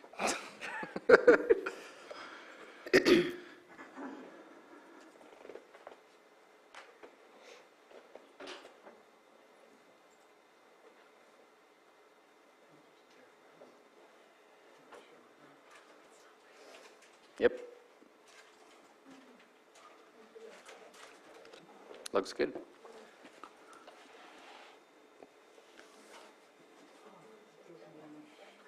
It's sharing on our screen. Is it? Yes. If you can maybe make it bigger and get rid of the sidebar. There we go. And it's done. Perfect.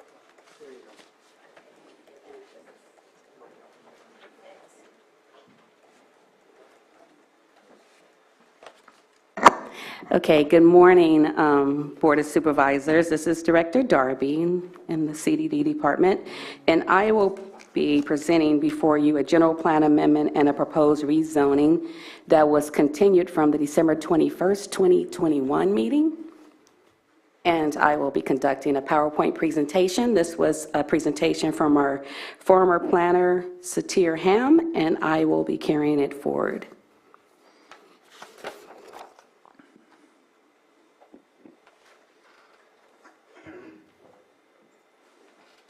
As I stated before, this is a general plan amendment and a rezoning for GPAP 20-02.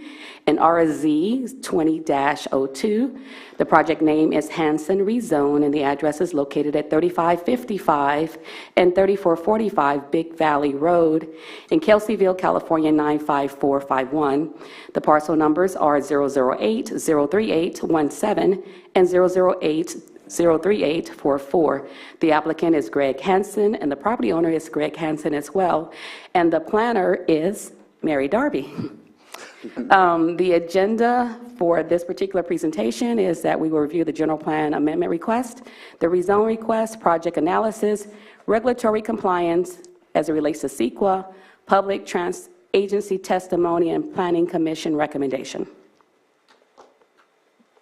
In this particular request, the applicant is proposing to amend the current general plan amendment from agricultural to industrial, a portion of it, as well as amend the general plan designation from agricultural to industrial as well.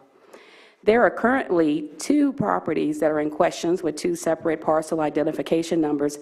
However, we would only be actually looking at the property that's located on the right of the map, the east of the map. And on that particular parcel, the applicant is proposing to take that parcel and take a portion of it, approximately 7+ acres of that property, and split zone it. And I will show you as we continue what that looks like.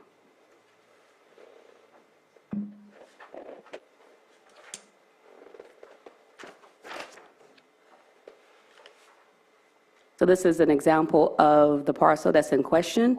The applicant is proposing to take a portion of this agricultural land and subdivide it into 7 acres of it to be used for agricultural, and that'll be to the northern portion of the property. This is a site description of the current existing parcel, and the vacant parcel to the rezoned on the right-hand side is across from an existing industrial, heavy industrial piece of property. This property does, in terms of analysis, it complies with the general plan approval. It complies with the minimum lot sizes required for rezoning, and also complies with the Kelseyville area plan, and it complies with Article 47 Ordinance Rezone amendments. The project also, the initial study was prepared by the county, and it was submitted to the State Clearinghouse December the 10th, 2020 through January the 14th, 2020, and a negative declaration was presented with this project. There were some public concerns regarding this project. The neighbors' concerns with future improvements of the rezone and the purpose of the rezone. However, the applicant does not propose any development. The neighbors' concern of converting agricultural land to a portion industrial was a concern, but potential road concerns, but those were all worked out. So the recommendation is for the for the Board of Supervisors to adopt the negative declaration 2091, approve the general plan amendment 20 GPAP 2002, and also to approve the rezoning RZ 2002. Any questions? I would like to say, before I actually say any questions, that in December, when I was here with this particular property, there were concerns about whether or not it was 1 lot or 2 lots we were looking at. We're actually looking at 2 lots. One of the lots is the lot that we're proposing to split the zone. And we checked it was some confusion before whether or not the lot, it was 1 lot, contiguous lot, it was split, and then it came back and it merged again, and we're proposing to split it again. So I hope that makes sense, and that will conclude my presentation. Supervisor Sabatier. I just want to share my appreciation for being available for my questions yesterday to make sure that I was clear on what we had in front of us, because that last comment was part of the clarity that I needed yesterday of where we left off from the last conversation we were having and where we are today. There is one more question that I do have, and I don't think it's going to be a problem. I think the fact that you have M2 already across the street means that that area is conducive to that type of development. I know there was a comment that there's no development, but there is the idea of the potential development. But when there is development, that will go through the normal standard process, potential CEQA process and whatnot. My only question that I had, and it was based on just looking at the maps that you were showing that I hadn't thought about, is M2 being right next to what looks to be a residential home on that lot that's going to be split out from. What is the setbacks of an industrial zone from a residence? And is that going to be able to be accomplished within that new M2 area that we're creating? So actually, if we're just looking at the zoning itself and not the type of use that's actually existing on the property, that use will become like a legal, non-conforming use, so we wouldn't actually be looking at the residential property. We'll be looking at whether or not the development standards for that type of zoning classification is consistent. So to answer your question, it would be compatible with an M2 zoning. We wouldn't not be looking at the residential zoning setback requirements. Okay. Okay. Any other questions? I have no questions. Oh, Ms. Grant? Once you've taken any comments from the public and the applicant, I do have a few clarifications and corrections that need to be made. Thank you, Ms. Grant. Sir, would you like to? None at this time. No, you're good? Okay. I have one. It's not, okay, I'll just say it. In the minutes, Commissioner Williams asked about, or mentioned something about the third rezone project in 21. Does this count towards the 21 year or towards this year?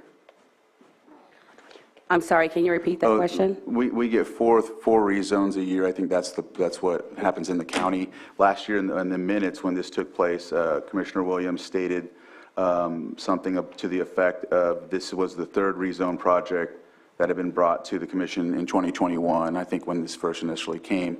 And so I was just wondering, does this go towards last year's rezone count, or does it apply to 2022? So when this was brought back in December of 2021, I did understand that this was going to be the fourth rezoning. Okay. However, because we didn't approve it in 2021, I would believe that it would become one for the first one in 2022, but I would defer to legal for the answer to that question. Ms. Grant, do you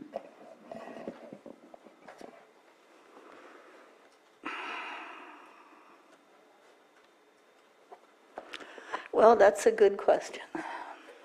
Sorry. Can we carry it over? That's another question, sorry. You may want to, just for clarification of that particular issue. Okay.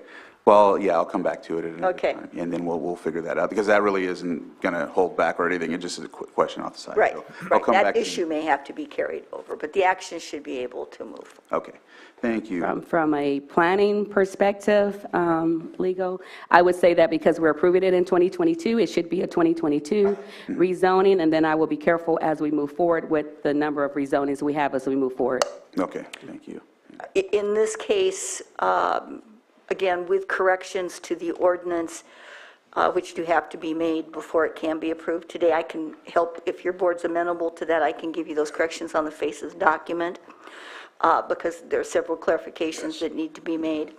I think that because the ordinance does take effect in 2022, it's going to be part of the 4 for this calendar year. Okay. I would also say that generally speaking, well, this is rezone, so it doesn't have to be a 4. The resolution for the general plan amendment would be 2022, I believe, also.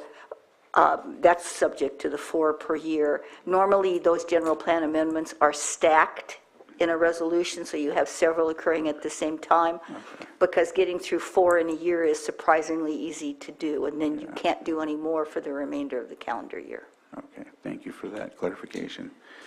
All right, I will open it up to the public at this time. Is there anybody in the chambers that would like to comment on this? And it looks, sorry, Supervisor Simon. Just making sure I understand that, though, Anita, so what you're saying is you can do multiple if you do them in one if they're stacked on there, okay.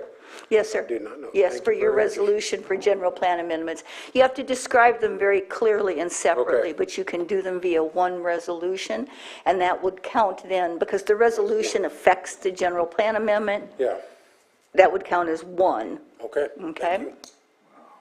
Thanks. All right, you may come up and we'll open it up for public input.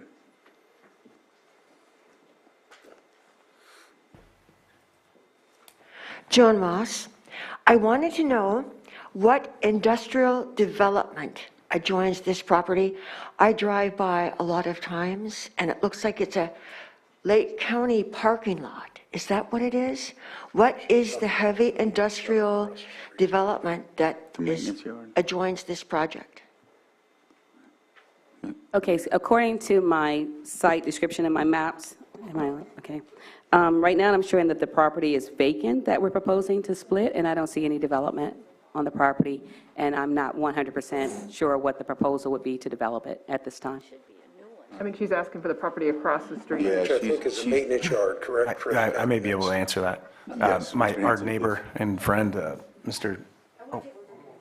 Steve Garrett owns that property. Excuse me, this is the property kitty corner. From the Right, property. that's what we're addressing, and Mr. Hansen's, go ahead, Mr. Hansen again. sorry. Mr. Garrett owns that property. That's same zoning. We actually were just looking back at the map that Satur found from 1975 that assisted with the parcel map, and that was parceled off of property that he currently owns. Okay. And it's heavy industrial use. Okay, I think that answered her question. Thank you very much for that. All right. Hello, Michael Wegner. I live in Kelseyville, so I live actually right down the street from where they're talking about. And I think that the Hansen family, they've been pioneers here for a long time and pushing things forward, but in a way where capitalism has conscience about what they're doing is super important. And I think that's what they're displaying right now and giving us the opportunity to grow at a pace. And so I'm all for seeing this changeover and allowing for things to develop more in that area. Thank you. Thank you. Any other folks from the chambers that would like to comment on this item? If not, I'll bring it to the Zoom room, and it looks like we have Betsy Kahn. If you can unmute, you have 3 minutes.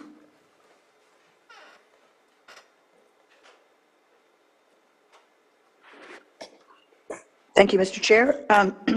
And please forgive me, but I'm going to belabor the point about the number of amendments that you can make to the general plan in a year, because Ms. Darby may not be aware of the fact that some of the public is extremely concerned about updating the general plan with regard to our safety element and the number of ways in which that element must be brought into compliance with the Disaster Mitigation Act of 2000 and other aspects of emergency response. So that needs to be included in some sort of a plan. I've heard mention of the fact that at some point Ms. Darby is going to be looking at the general plan amendment needs, and that is definitely one of them. So please just be careful with the number of GPAPs you do.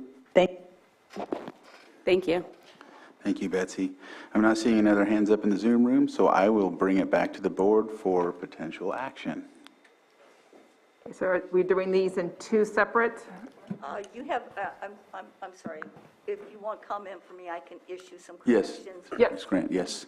The board memo is confusing. Is there a microphone on? Oh, we need your microphone, sorry. I'm sorry. The board memo is somewhat confusing because the recommended action is after two sample motions. The two sample motions can't occur first. You do have to make the findings that are indicated. The rezone ordinance, I'll give you correction on the action to effectuate that, but the language of the rezone ordinance, I would also strongly recommend be corrected. And then with regard to the resolution, the attachment shows just a blank resolution. However, Johanna's reminded me, thank you, Johanna, for always having an eye on things, that your board had approved a resolution in December, so that prior resolution would have to be rescinded, and the new resolution offered for passage today. So what I would recommend is under recommended action, you'll see that your board is being asked to approve the general plan amendment and rezone simultaneously, which is a bit unusual because the findings are somewhat distinct, but generally they're there. You do have to approve those findings. You do have to adopt the environmental document, which in this case what's being recommended is the negative declaration. And then once your board does that, you would consider the general plan amendment. And again, I'd be asking you to rescind any prior resolution amending the general plan as to this property, and then offer the resolution that's been presented in the packet. And then as to the rezone, when you're ready to do that, there are 2 steps to that. The first is to waive reading and have it read in title only, and then you can offer the ordinance. But as I said, there are some changes that need to be made to the ordinance that I would recommend before you go forward for clarity's sake, because it is an ordinance. Even though it's going to be uncodified, it still has the force of law, so there does need to be some clarity to it. So the first thing we need to do is rescind the resolution that was in December. You can do that at any time. You can do that. rescind the prior resolution when you get to it, or you can do it now, but it does have to be rescinded. Okay, so I move to rescind the resolution that was made in December Of 2021. 2021. I can give you the resolution number. Regarding the project for Hanson and Kelseyville, I think would be pretty specific enough to be able That's to enough. There we move go. forward. That's my motion. Okay. Second. I have a motion and a second to rescind All right. the resolution. Johanna, go ahead. All right, so Supervisor Simon? Oh, wait, was there a second? Oh, I was just going to call it off. All in favor? Aye? All right. Opposed? And I seconded. And then you have to do roll call vote for resolution. Oh, we do, yeah, sorry, yeah. Even Yes. negating one, because we're not passing a Go, Johanna, please conduct You're the not, roll call. to negate it, to rescind it can be by motion, so they're fine. I'm sorry. All right, so what's the next action we need The to next would I be- do have a question before Yes, sir. we complete this very arduous process. The one thing that I'm missing in both the resolution and the general plan is I'd like to implement an exhibit page that just shows the map, because it talks about 7+ acres being changed, but there's not a legal description and there's no map to really show us what this is talking about, other than connecting it to the other items that are on the that are on the agenda. And so I'd like to kind of marry the 7+ acre map that we have on there to the resolution and the ordinance, so that it's very obvious what area we're talking about is being changed, rather than randomly choosing 7+ acres 50 years from now, because it's not very obvious. And your board can issue those amendments at the time you offer the resolution. I would say that it would be my recommendation that you include that same map, as you mentioned, in the rezone ordinance. That would provide the clarity, part of the clarity that's required. So again, at this point, it's my suggestion that you would move on to page 8 of the staff memo, where it's talking about approving. General plan? You're approving the necessary findings for the general plan amendment and rezone apparently combined. So you can just simply state that you approve the general plan amendment and the rezone based upon the fact that you find the amendment consistent with the Lake County General Plan, Kelseyville Area Plan, Lake County Zoning Ordinance, that the uses allowed in M2 heavy industrial zoning designation and industrial general plan designation are compatible with the surrounding land uses. There's been no change in the project which would create new significant environmental impacts, and the project will not result in any significant adverse environmental impact, and a mitigated neg declaration has been recommended. So moved. Second. So I have a motion and a second. I think Johanna, you want to conduct the roll call on this one? Supervisor Simon? Yes. Supervisor Sabatier? Aye. Supervisor Scott? Aye. And Supervisor Crandall? Yes. Your adoption of a negative declaration for this project would be based upon your findings that based on the initial study, IS 20-91, the project will not result in any significant adverse environmental impact, and a negative declaration has been recommended. The project's consistent with Lake County General Plan, Kelseyville Area Plan, and Lake County Zoning Ordinance. Project will not conflict with land uses in the vicinity. There has been no change in the project which would create new significant environmental impacts. So moved. Second. So I have a motion and a second. Johanna, please conduct the roll call. Supervisor Simon? Aye. Supervisor Sabatier? Aye. Supervisor Scott? Aye. And Supervisor Crandall? Aye. Next, I'd suggest you take up the general plan amendment, which is presented to you via resolution. Having rescinded the prior resolution, you're now free to move forward to adopt this resolution. If there is an attachment or any other amendment to the resolution that your board wishes to make, when you offer the resolution, it would be subject to that modification. And is that the recommendation that you brought with the map or something like that? Yeah. So if you want to offer the resolution then on this one, since you have to. Sure. I'd love to offer the resolution with the amendments as offered, if there's no further amendments to do. What amendments is offered? The exhibit map with the description of the 7+ acres that describes the 7+ acres and where they are. Resolution is, or did you add something else? Nope. Oh, resolution has been offered. All right, Supervisor Simon, Yes. Supervisor Sabatier, Aye. Supervisor Scott, Aye. Supervisor Crandall. Yes. Thank you. And do we have to waive the title only? Well, sir, I do have some suggestions on the ordinance that's been presented to you.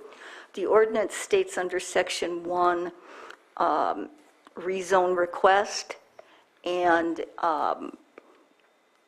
that's not appropriate for an ordinance. Again, an ordinance has the force of law, so it would be better to just simply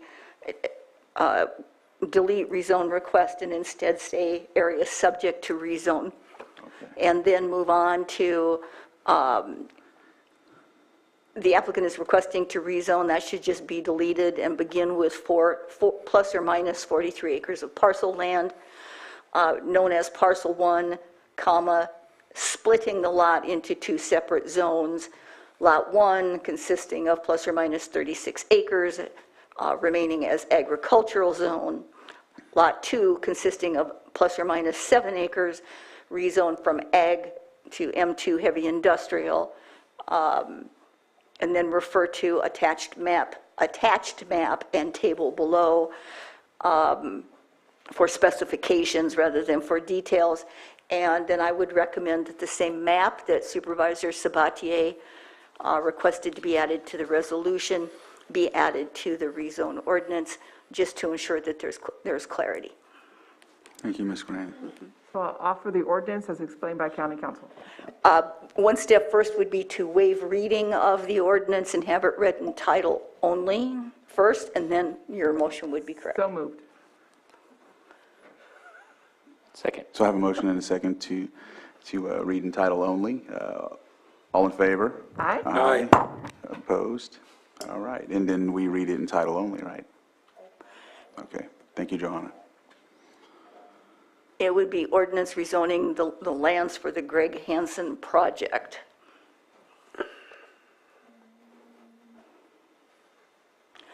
To rezone RZ 20-22, 355 and 345 Big Valley Road, Kelseyville, California.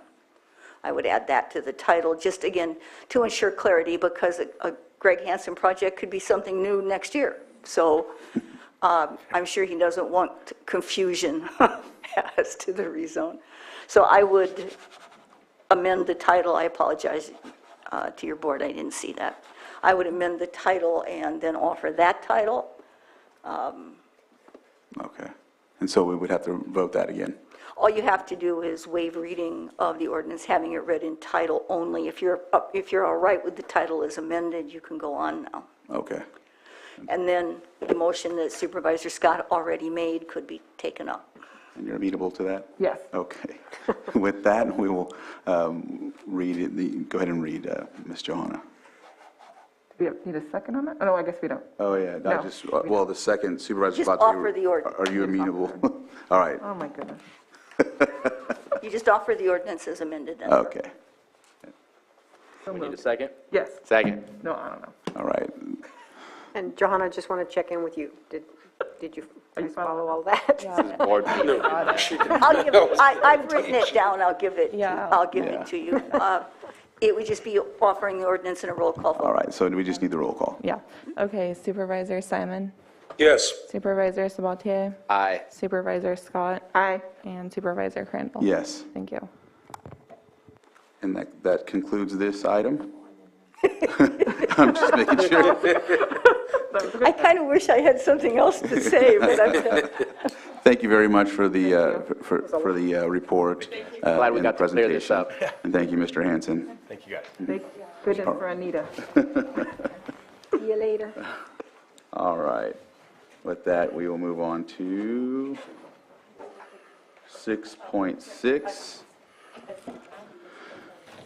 Our 1030, consideration of a presentation by Y Green Energy Fund on commercial property assessed clean energy programs, PACE, as an element of a county economic development strategy. And this was brought forward by me. I've been, had the pleasure of serving on the Rural Counties Representing California RC board, and in that, different agencies come and speak with me about potential projects or initiatives that they would like to conclude in Lake County. With this one, they wanted to present on what they do and give a presentation on that. And with us is Glenn Milburn and Gabe Horbert. And if they're in the room, if you can come into the camera and start your presentation, and we'll give you your opportunity to present to us. Thank you. Thank you, Supervisor Crandall. Thank you very much, honorable members of the Lake County Board of Supervisors. Again, my name is Glenn Milburn. I'm the Senior Director of Government Affairs at Y Green Energy Fund. I also have my colleague Gabe Fulbert, who is a regional representative for Government Affairs for Y Green Energy Fund. We are one of the leading PACE providers. PACE is short for Property Assessed Clean Energy. And we do have a presentation. I'm not sure if I need to share the screen or if we can go to the slides, but this presentation is an informational presentation really around the benefits of how PACE has worked in the state of California, how this is state-enabled legislation, and how the commercial PACE program could be beneficial to businesses in Lake County. Matthew, are you able to queue up the slides? Mr. Milburn, if you're prepared to share your slides, that'll probably be most straightforward. Otherwise, I can find them. Okay, I can do that.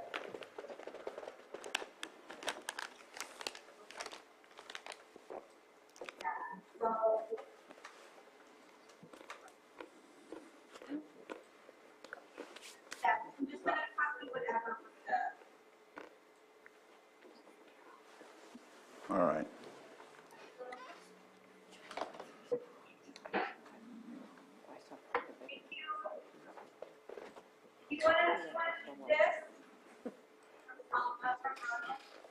Okay, so what is PACE? Are you able to see my screen now? Yes.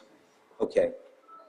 So PACE is a simple framework that state-enabled legislation passed in between 2008 and 2011 that enables state allows local jurisdictions to approve their property owners the ability to use PACE. It's a completely voluntary program. In terms of CPACE, CPACE is really a very flexible financing tool. It simply can be used for almost any measure that impacts energy efficiency, renewable energy, water conservation, or seismic retrofits, disaster resiliency, and most recently in 2018, SB 465 approved PACE to be used for wildfire resiliency and home hardening. So really these are about 125 improvements are eligible in the commercial PACE business. So the framework is through the state-enabled legislation.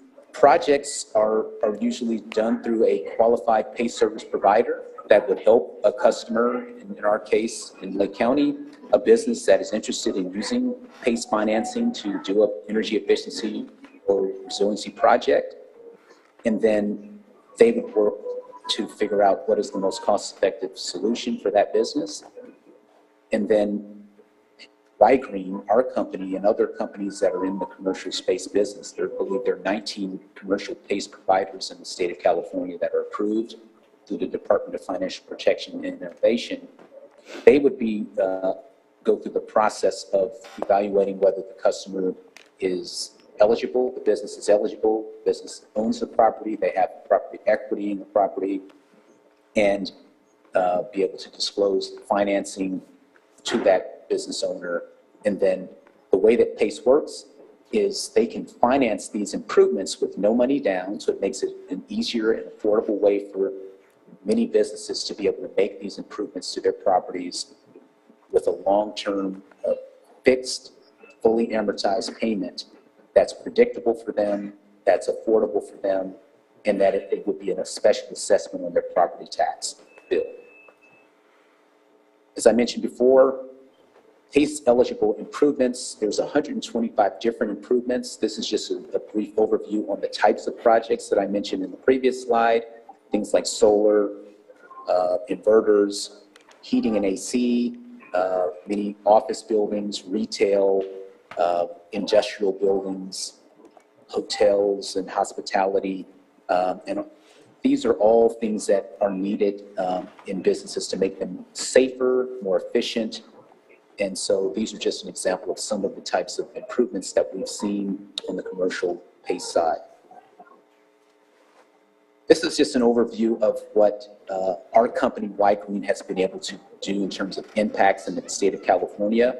I had the privilege of speaking on a panel yesterday at Sacramento State University talking about, along with Secretary Crowfoot from the California Natural Resources Agency, the key is our state has aggressive climate reduction, carbon reduction mandates, in many cases to be carbon neutral by the year 2045.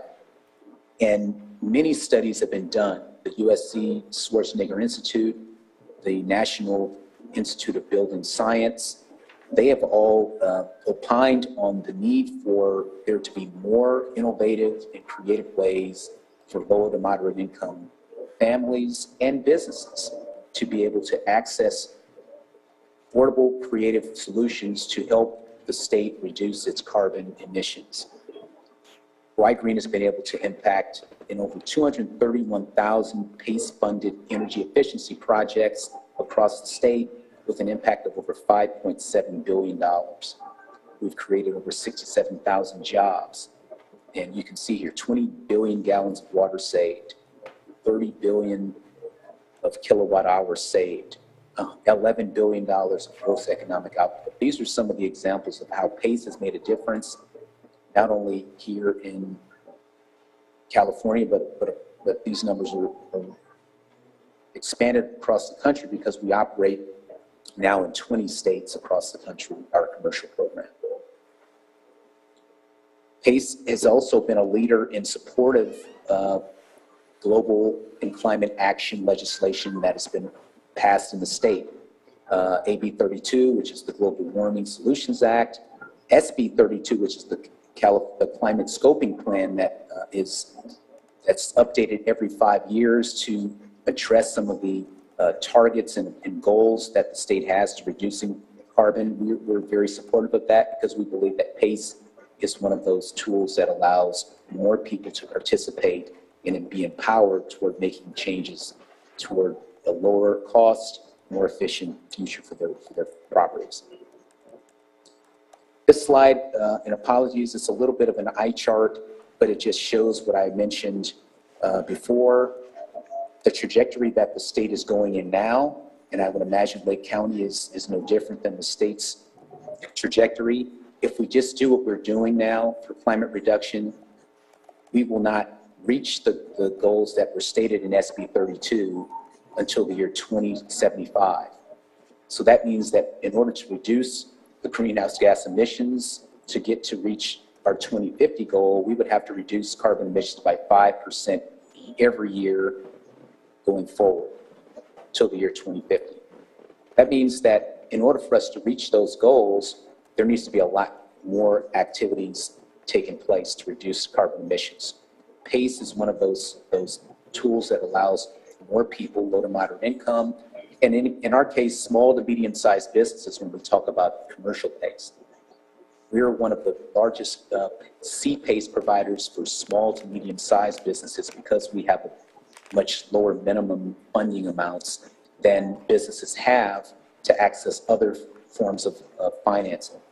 So in order for more businesses to take advantage and reduce our state's carbon emissions, we need more safe, equitable, and inexpensive forms of financing to be able to meet the goals. Here's a brief legislative timeline. There's been no less than 7 key pieces of legislation since 2016 that have passed that make the PACE industry overall a much safer and more regulated industry. AB 2693, strengthening consumer protections by allowing every customer to have a no before you owe financial disclosure and the right to cancel their agreement or their assessment. AB 1284 was the watershed legislation for PACE because it established the Department of Financial Protection and Innovation, the DFPI, as the regulator for PACE, including licensing all PACE providers in the industry. It added an ability to pay. So PACE providers not only look at equity of the property owner, but they also look at their ability to pay, and there's calculations that are required and to verify income to make sure that customers are able to understand, but also be able to pay these assessment improvements that they make to their property. There's contractor oversight and training requirements now that were in place prior to 2017. Recorded phone calls and confirmed terms agreements with every customer we have. SB 465, I mentioned, that's a PACE legislation that expands PACE for wildfire resiliency. And again, in our latest last session in 2021, AB 790 was passed, applying the Consumer Legal Remedies Act to PACE projects for senior citizens. So there's special protections for low to moderate income customers, as well as for senior citizens. And in many cases, those customers are not eligible for PACE. Again, those are more residential consumer protections, but they also apply to businesses as well if they are during the underwriting process. PACE is highly regulated. This slide just shows a myriad of the different regulations that are in place for the PACE industry. I will not go into detail in all of them, but you can see consumer disclosures are very clearly stated in today's PACE environment. There's a 7-day-a-week customer service hotline that White Green has and other companies have employed in their businesses to make sure that anytime there's a customer escalation or a question, the PACE industry is there to answer it and answer it promptly. Financing safeguards. Again, I mentioned the ability to pay. There's no prepayment penalty, which allows the safety of those who have PACE assessments to be able to pay those off and not deal with any encumbrances on their property when they sell. There's anti-fraud measures. There's a residential PACE lien registry. So if ever there's a lien placed on the property, all of the other PACE providers know about it. There's contractor background checks, compliance monitoring now. There's a registry for those contractors that have had high escalation rates to ensure that those are not approved going forward. Pricing controls. There are very few other finance products that have pricing controls built into their industry.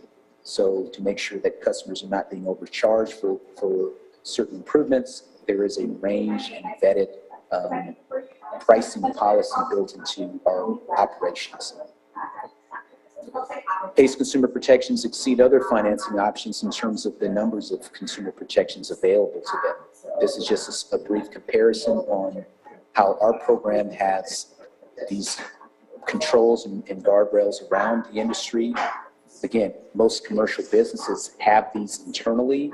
They have their own risk assessment in terms of how they value their capital stack and financing. But again, these are just to illustrate how the PACE industry has undertaken a myriad of rules and consumer protections to ensure that customers know what PACE financing is, how it works, and to make sure that if there are problems, that they are fully communicated and aware of them. Again, PACE consumer protection policy here, not only as the state legislation provided leadership to help guide the PACE industry, the PACE industry has also standardized many of these consumer protections nationwide.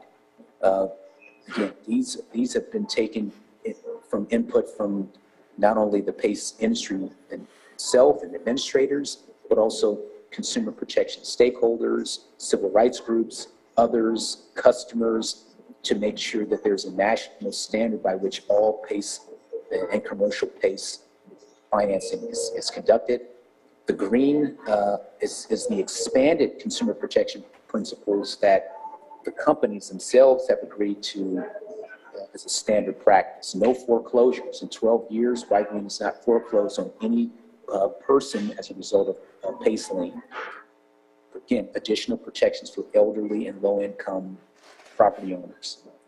Our PACE guide. So every customer now gets a residential PACE guide as part of their package as a reference to anything related to PACE. They have that information available to them. PACE financing is a safe financing measure when compared to other forms of financing. Nearly every PACE customer pays on time according to our data, but if the majority of late payments are caught up by the following tax roll. Unsecured delinquencies are almost nil, as you see here. At the foreclosure rate, again, we have never foreclosed in 12 years of being in business, and the overall PACE foreclosure rate is less than 0.02%, so that's a very minimal amount. Complaints are rare.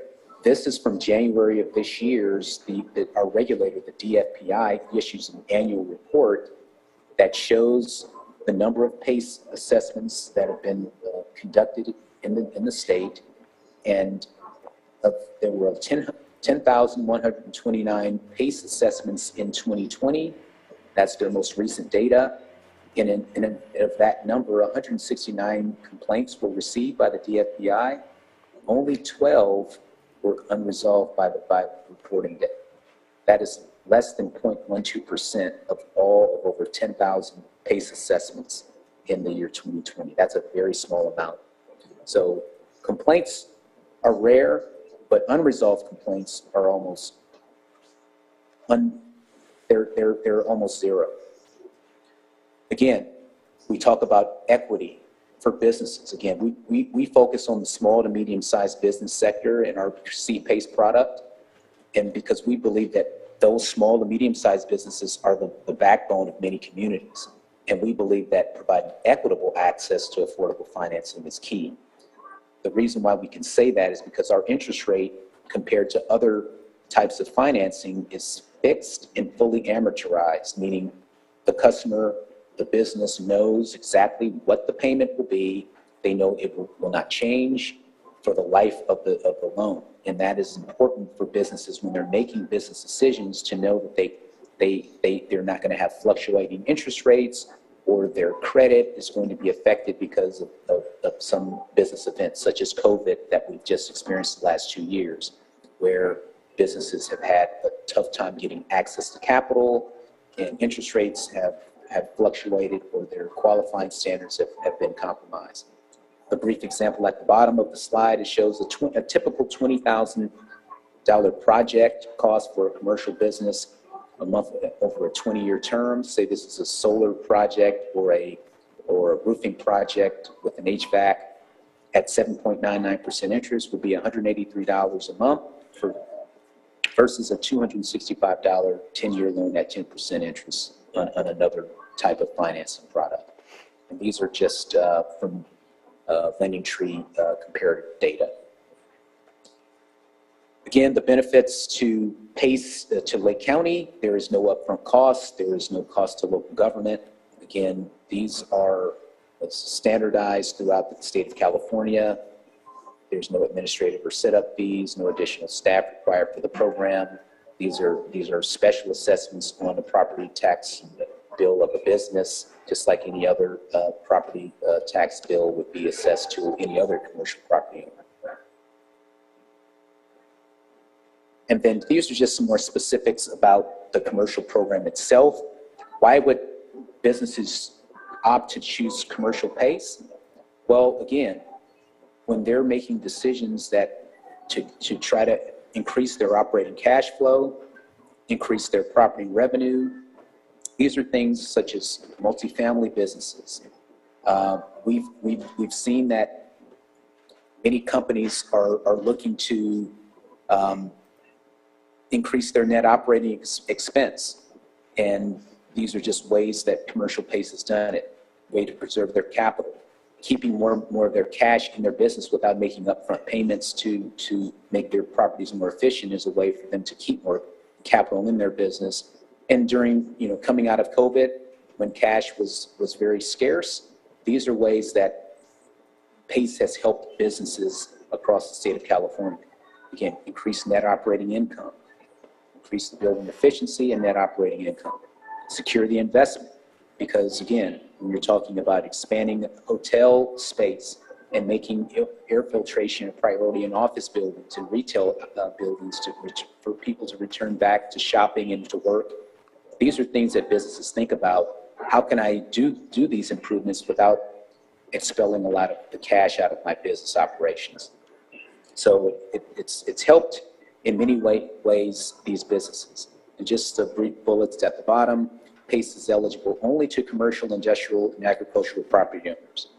We're not talking about residential customers when we're talking about CPACE. And again, the emphasis here is enable small and medium-sized businesses the ability to do retroactive financing. That's a product that if a business has done some improvements to their property that have an energy efficiency or water conservation component, they can actually go back and use PACE to finance those and to have additional cash reserves for their business. That's a feature that is very appealing to small businesses. And we have a smaller minimum finance amounts than other commercial financing options. These are just some of the societal and economic impacts that commercial PACE has been able to produce in our business. Again, when we talk about how can businesses improve their property value and property, well, protecting them, their businesses from wildfire or loss is a way for seismic retrofits, as an example.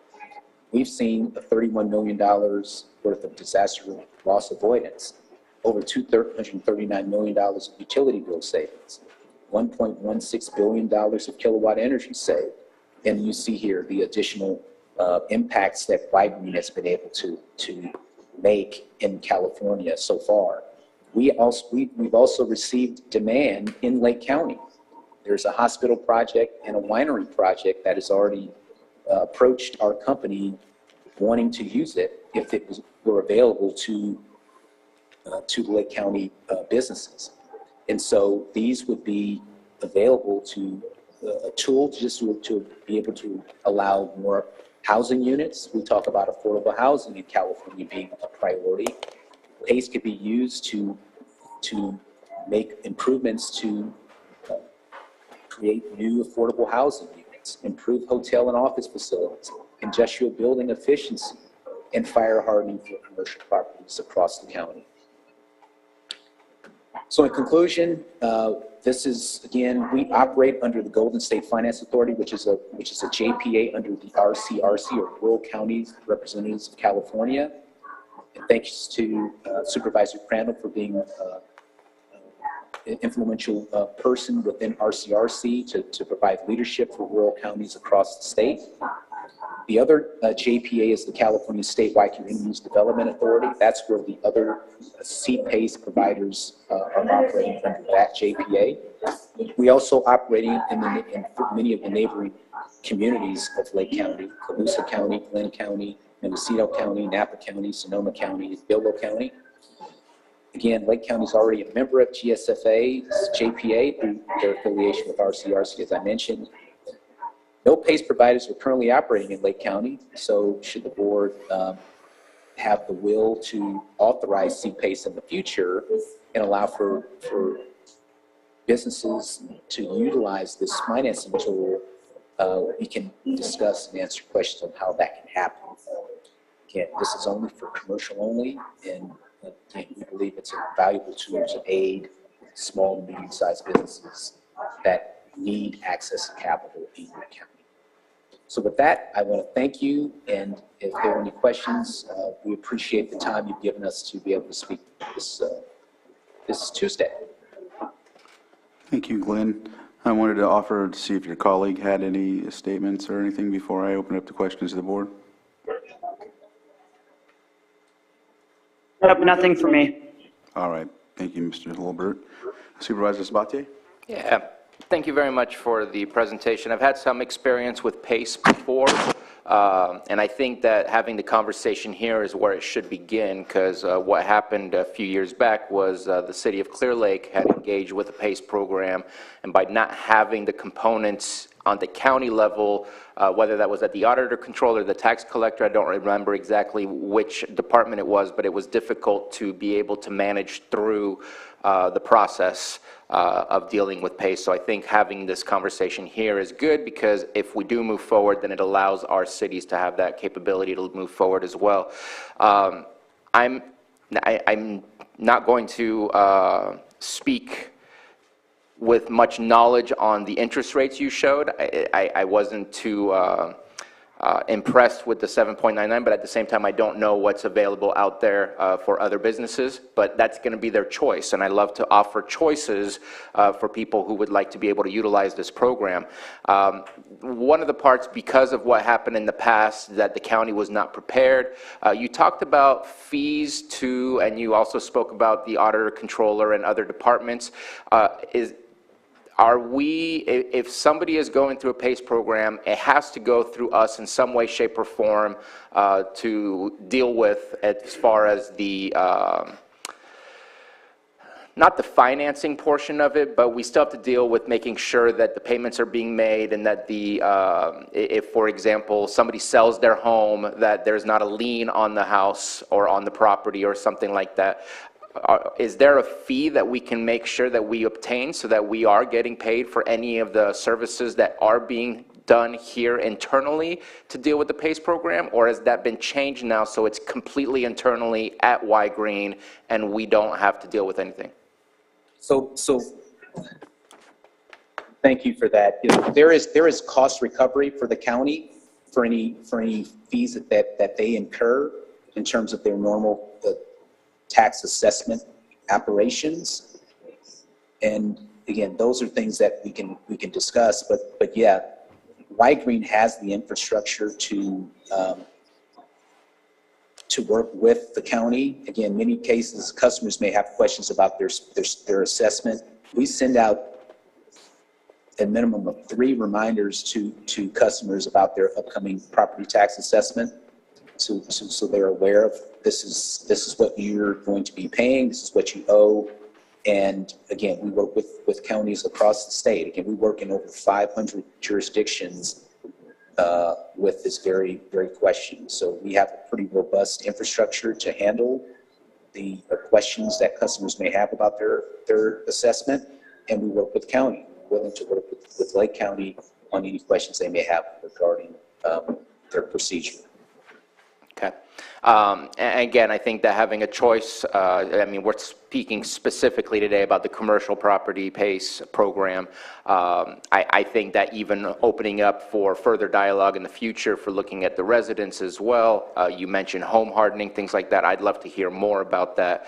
But at the same time, just to be cautious, my opinion would be that this is a feasible program to implement, but I'd love to wait until January, since it would appear that we're going to be getting quite a change in leadership in our finance departments, and that waiting until that leadership is set, and then bringing them into the fold of the conversation to see how everything would be implemented and what their parts would be. That's the direction that I would love to have.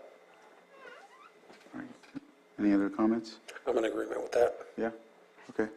And I just had one quick question. With the numbers that you had, how many, and I'm going to go back to, I'm going to go to it real fast so I can see it for myself, because the numbers that you have in regard to, there it is. So it said the CPACE program, and it said like 31 million for disaster loss avoidance, things like that. How much of that is in regard to rural counties? What percentage? Well, Yeah. I don't have that specific broken down into rural counties. Again, our program operates statewide, and again, as I mentioned briefly, we have been approached by 2 programs that have in excess of $2 million projects. And again, the estimates of that, we can put a calculation to that. I don't have that broken down into rural versus urban counties. But again, we've already received demand of $2 million without even being approved in the county. So we are very confident that if approved, there will be businesses that access the tool, because again, it's a voluntary program, and when we're talking about, you know, fire hardening, water conservation, energy efficiency, these things are whether you live in a rural county or an urban center, businesses are making decisions that are based on what they feel is best for their business to grow. And so we've seen the demand, and we believe that is something that should be open in Lake County for the businesses that choose. All right. Thank you, Glenn. And then just the last thing, I know Supervisor Sabatier mentioned recovering funding. And is that covered under SB 96? Is that what that explains about loss reserve program? Is that what that refers to for counties and default losses? That's what that's referencing? No, that's not SB 96. That's just for, you know, our program, you know, routinely it is of no cost to the county, or no administrative or fees that the county would incur as a result of pay. So if there are fees that they incur, they would be able to recover those costs as operationally through the program. All right. Thank you, Glenn. Are there any other questions from the board? No. Anyone from the public?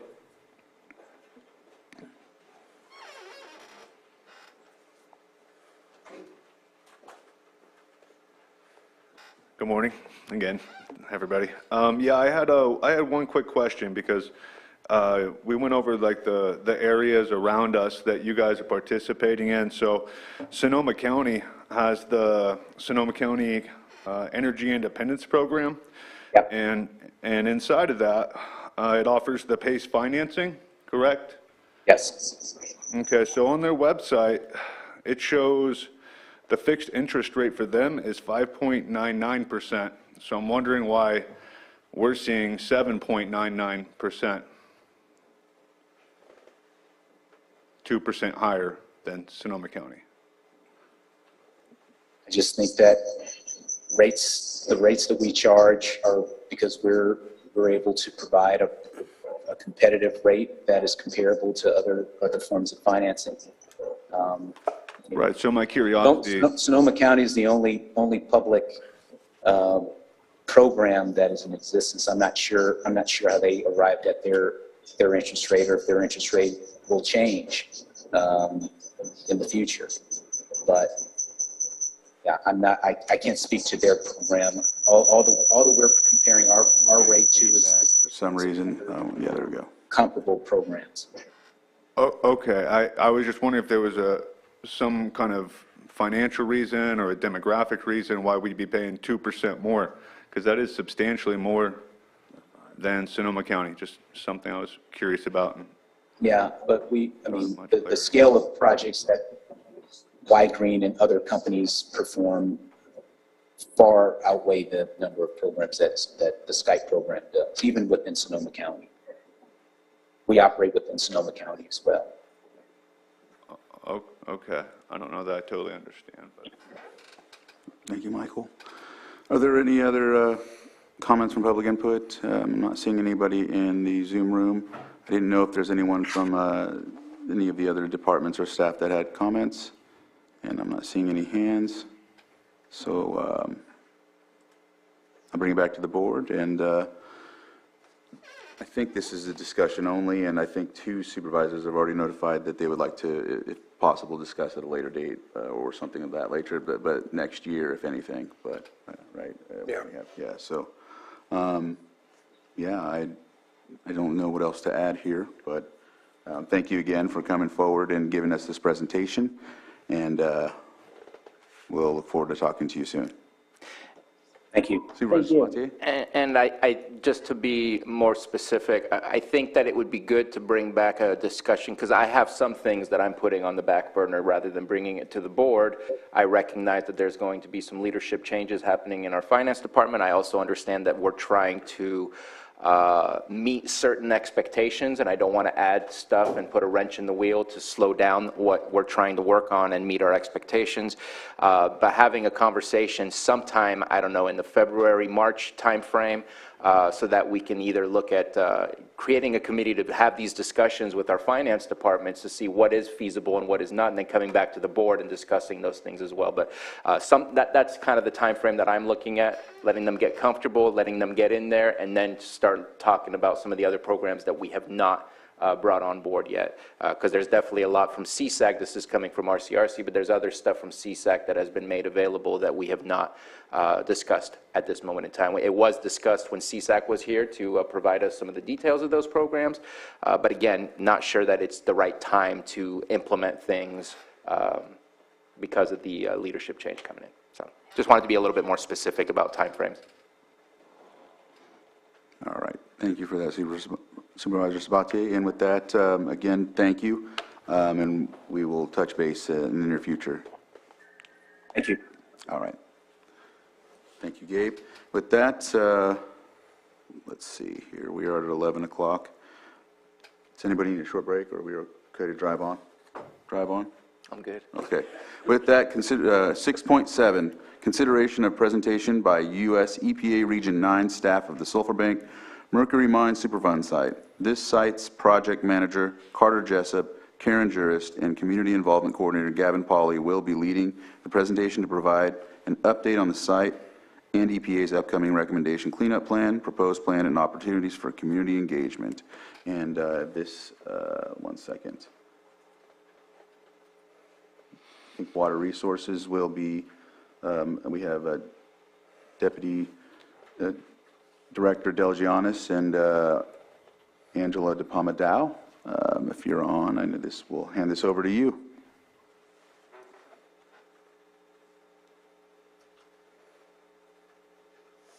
Thank you, Supervisor Crandall. I'll go ahead and do an intro for the US EPA team here. Thank you again for having providing the opportunity for this presentation. My name is Angela DePamadao. I am a program coordinator in County of Lake Water Resource Department. And just to be clear, this is not a project that the county is involved with the management. This is fully on the US EPA. This is the Sulphur Bank Mercury Mine Superfund site, so this is managed fully by US EPA. However, the role with the County of Lake, and particularly Water Resources, is making sure that the public is aware of any activities that are occurring around and on Clear Lake, of which this program directly applies. We also see ourselves in a role of making sure that information is transparent, easily accessible, and that the community has an opportunity to participate and engage in any sort of activities that are occurring around the lake and within their community. We value that. We think it's very important. And so that's why we sponsor and bring this item to you today, to provide the public this information learning opportunity about what's going on at the site, and so that they know how to participate in the planning process for the cleanup of the Superfund site.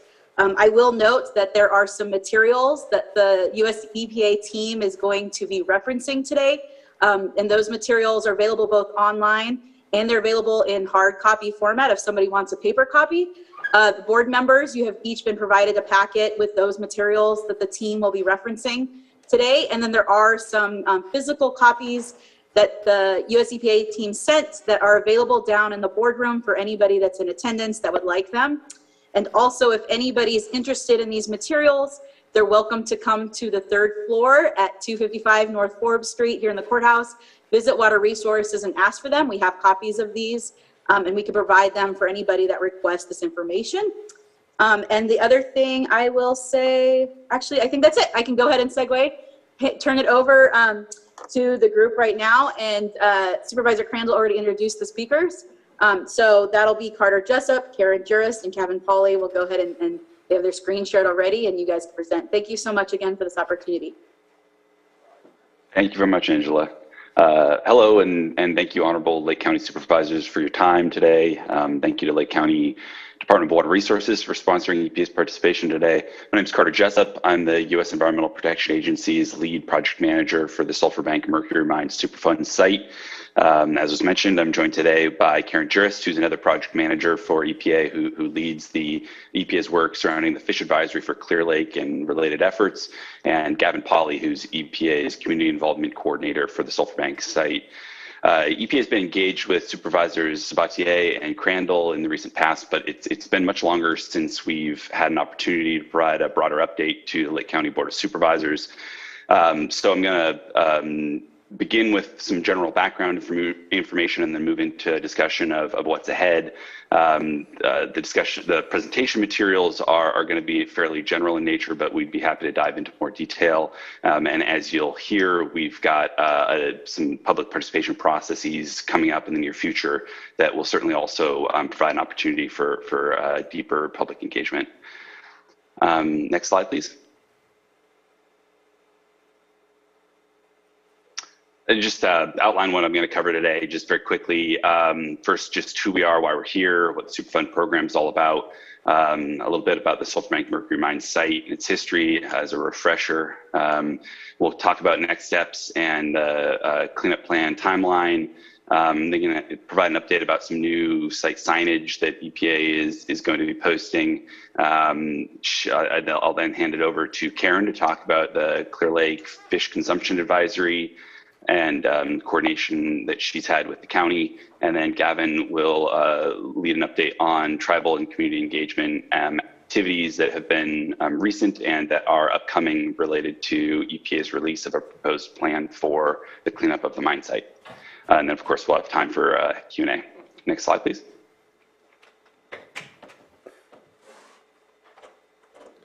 So just very briefly, EPA's mission is to protect human health and the environment, to ensure that all Americans have access to clean air, water, and land, and to regulate the production of certain chemicals. The Superfund program is one of EPA's core responsibilities and programs.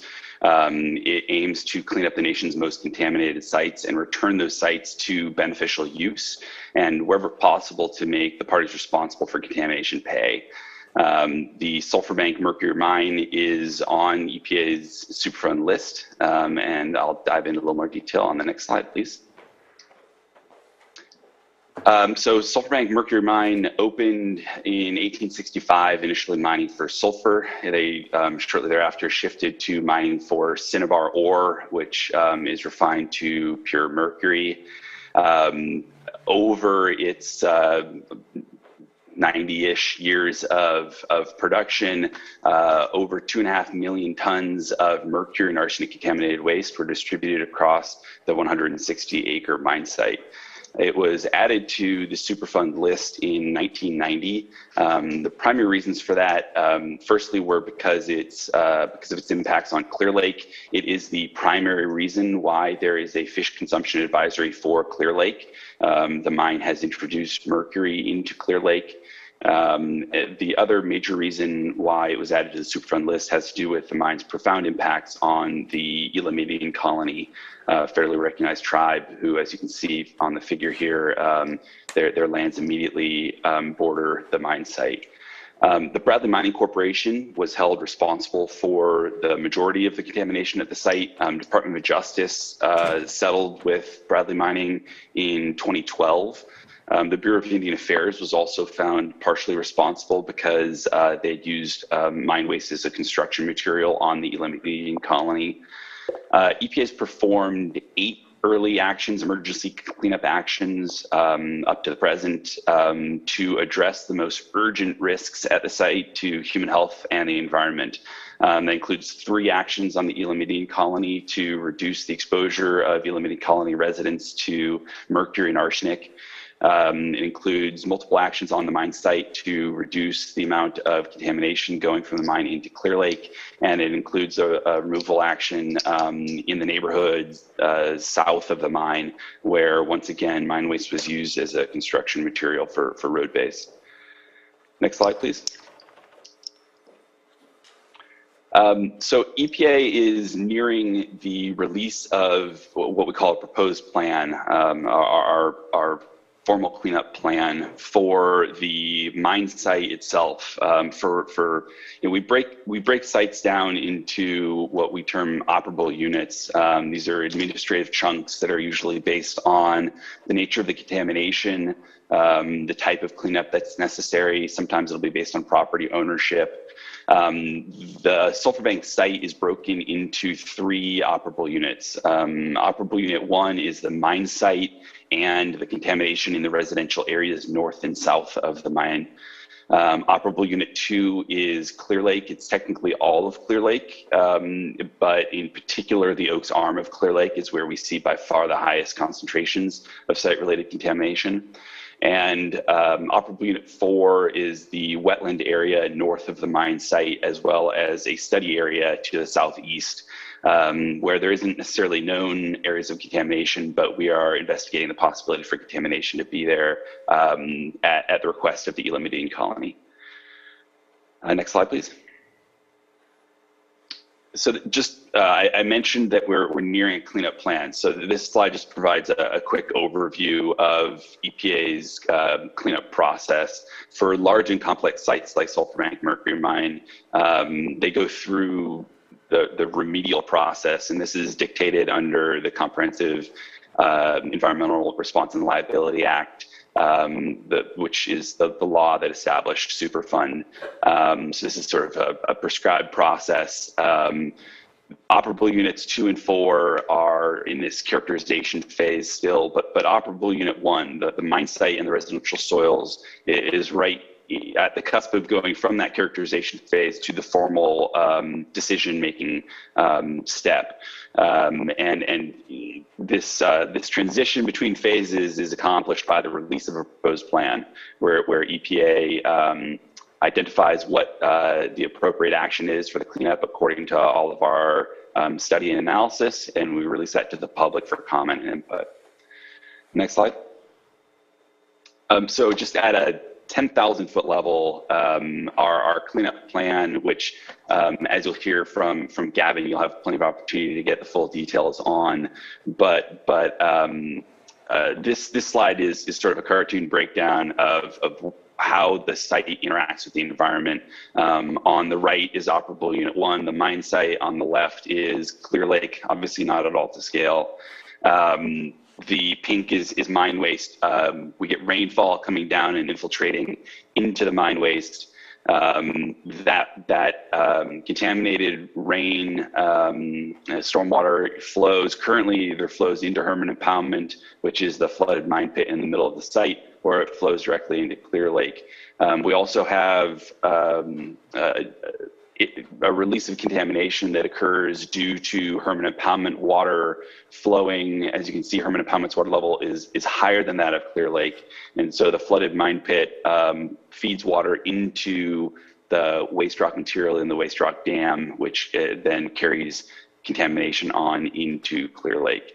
If you'll click the slide there, Gavin, please. So the first phase of action that EPA is looking to implement will be to put a clean cover material across the mine waste, across the entire site. So that will effectively halt the input of mine-influenced stormwater into Herman Impoundment and into Clear Lake.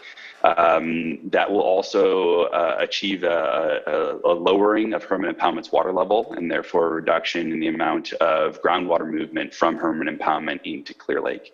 The second phase of things gets a bit more complicated, so I'm going to sort of defer that to when we actually release the proposed plan. But I wanted to give just a bit of a primer on what you might expect from the proposed cleanup plan.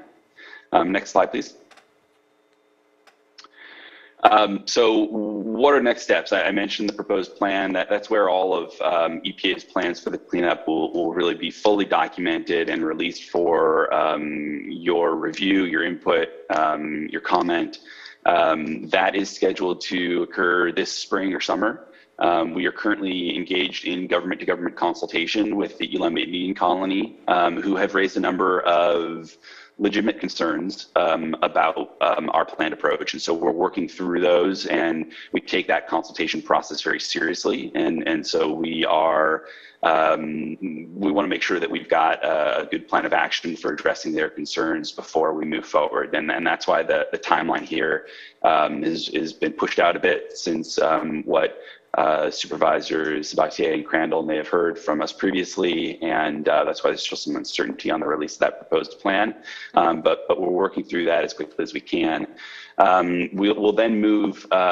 So the public comment on the proposed plan, EPA is required by statute and takes very seriously, once again, the input from the public. We will respond to all comments that we receive during that public comment period, and to the best of our ability, we'll incorporate input into the cleanup approach. That cleanup approach will then get formalized into a record of decision. Usually it's about 6 to 12 months from the release of a proposed plan before the record of decision is signed. So we show it here as winter of 22-23. That's aggressive, but we're trying to move the site forward as aggressively as we can. We are parallel tracking some additional investigation work to make sure we've got all the data that we need to do our formal engineering and remedial design work. That design work is expected to begin in 2023 and be ongoing as we initiate the first phases of the cleanup work. Under a best case scenario, we could see yellow metal out on the site moving dirt as soon as 2024. I think 2025 is probably a bit more realistic, but we really are trying to fast track this. The site has taken, frankly, much too long to get to this point in the process, and we take very seriously the need to move things forward rapidly. Next slide, please. Also wanted to provide you a couple updates about some things that EPA is doing that might affect public perception of the site. Anyone who drives by the site may see some new signs going up. This spring and summer, we are producing and posting new signs around the mine site.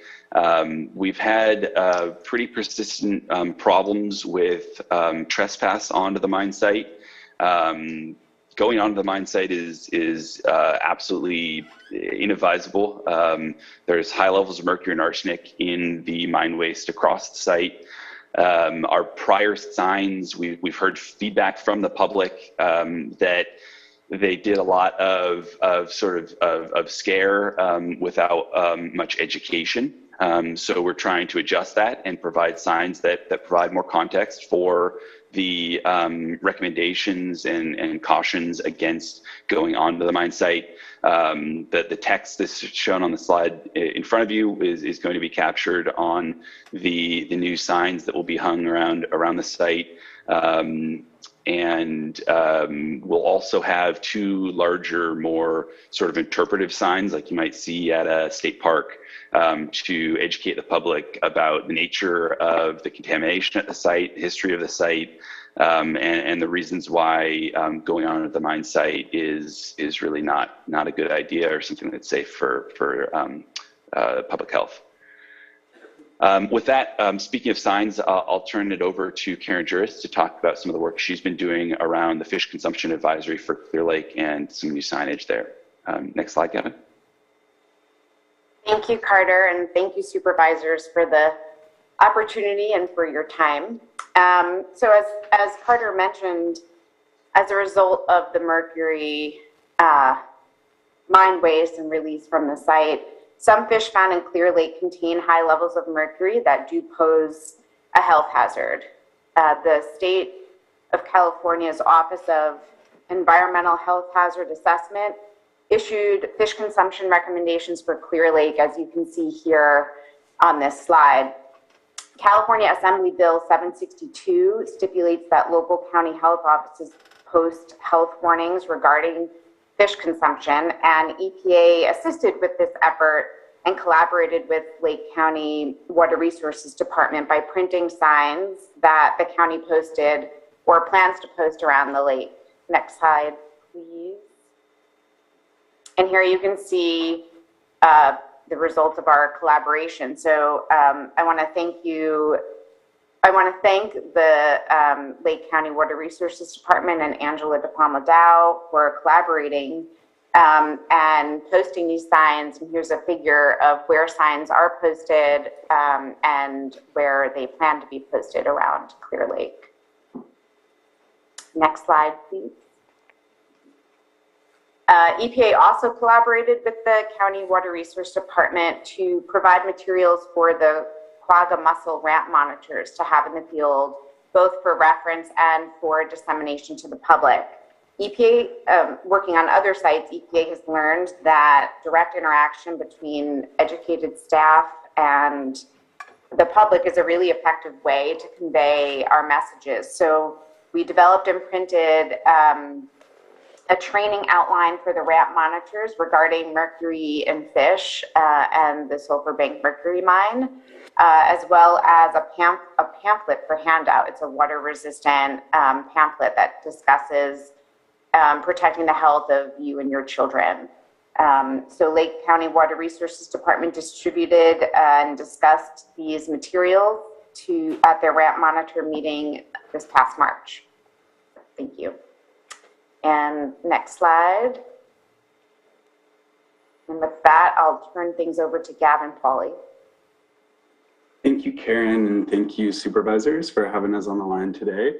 We really appreciate all of your time. And so first, I want to dig into a tribal engagement update we have for all of you. So since September 2021, so last year, EPA has been engaged in monthly topical chats with tribal nations in the surrounding area. So here you can see the list of our participants in our monthly meetings, and also some of the topics that we've dug into with tribal nations, including supporting a better understanding of site risks to human health, developing a plan to have ongoing engagement with tribes in the area, offering contract and grant support to help tribes better interpret site information, etc. And so I really want to emphasize the amount of time that tribal nations and their representatives and members have spent working with us. The time commitment and tribal input has really led to EPA updating our processes and how we're going about work in the area. So this includes updating how we're doing outreach to tribal nations in the general community. We've worked with tribes to update site signage and start developing additional, more kind of infographic signage for the site.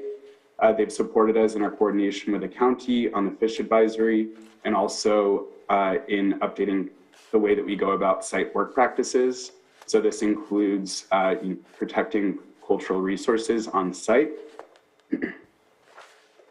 And so next slide, there we go.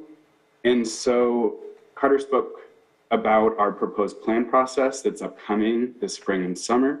And so in May or June, EPA is going to be recommending a cleanup plan for the mine portion of the site. We'll be making that proposed plan available to the public and opening a 30-day public comment period for general community, tribal nations, interested people to either comment on the proposed plan, present concerns, ask questions, and really work with us to ensure that we have adequate public input to move forward with the next steps and processes that Carter spoke to. So in conjunction with publishing the proposed plan, making that document publicly available, and opening the public comment period, you can see listed out here other outreach activities that EPA will be doing in the community to ensure that we can really support people getting the information that they need to comment on our proposed plan. So this will include our ongoing coordination with tribal nations, local agencies, and community groups. We'll also, at that time that the public comment period opens, be posting a technical presentation of our recommended cleanup plan onto YouTube and making that link available through various methods, including on the site website, through a limited mailer on postcards, and et cetera. And so once we make that technical presentation available, we will also be setting up a couple of question and answer sessions that will be live, and community members will have the opportunity to ask questions to the EPA site team, and we will be there and available to respond to those questions or concerns and work with community members after to ensure that they can work through all of the site information and comment on the proposed plan. So we, throughout that comment period, will be responding to those questions and concerns. We'll be supporting people to get access to site information. And we'll also be posting in local papers and requesting that announcements be read on local radio stations, in addition to having updated the site's webpage, which you can see linked here. So back in summer of 2021, EPA went through a community forum engagement process. And so we reached out to city managers, board of supervisors, local residents, and some academic and agency partners in the area to get public input and figure out the best way that we should go about our process moving forward. And so we're really grateful for everyone that participated in that process and the input that we received, because it will indeed inform our outreach activities moving forward. And so following our presentation here to the Board of Supervisors, we plan to send out an update to our community forum group, letting them know about our next steps, outreach opportunities coming up, the presentation we gave today, and our tribal engagement process. In addition to updating our community forum group, we'll also be providing a targeted update to the broader community. And so through our forum process, we learned that specifically we should be targeting local businesses and community health organizations that are impacted by the risks from the site. And so we will be targeting those groups specifically, in addition to tribal members and local residents, to ensure that everyone is well aware of our process, our next steps, outreach opportunities, and the ways in which we've already engaged the community. So thank you so much for taking the time to listen to our presentation today. We really appreciate it. I just wanted to flag the site webpage here that we will be updating in the next month or two, and also flag both mine and Carter's contact information for all of you, and open up the floor for any questions or answers or comments. And hopefully answers. Yeah. Is there any Supervisor Sabatier? Yeah, I appreciate the update and have taken part in some of the meetings that have been basically the public input type of meetings or the public update meetings that we've had. While the Sulphur Bank mine is not in the district that I serve, it's definitely something that impacts all of us, since it has a huge impact on our lake. I want to say a couple of things. One is thank you for listening. We've definitely made sure that you heard us loud and clear, that this timeline was not an acceptable timeline when we were meeting before. I appreciate you trying to make it go faster, and I hope that we can find ways to ensure that we stay within range of that timeline being proposed.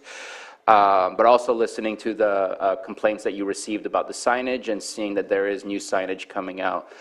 So I think that you are definitely sharing with the public and us that you are listening. But I do want to provide some context for timelines. I'm looking at it. It's an old report, and maybe you have some greater knowledge of what the new numbers are.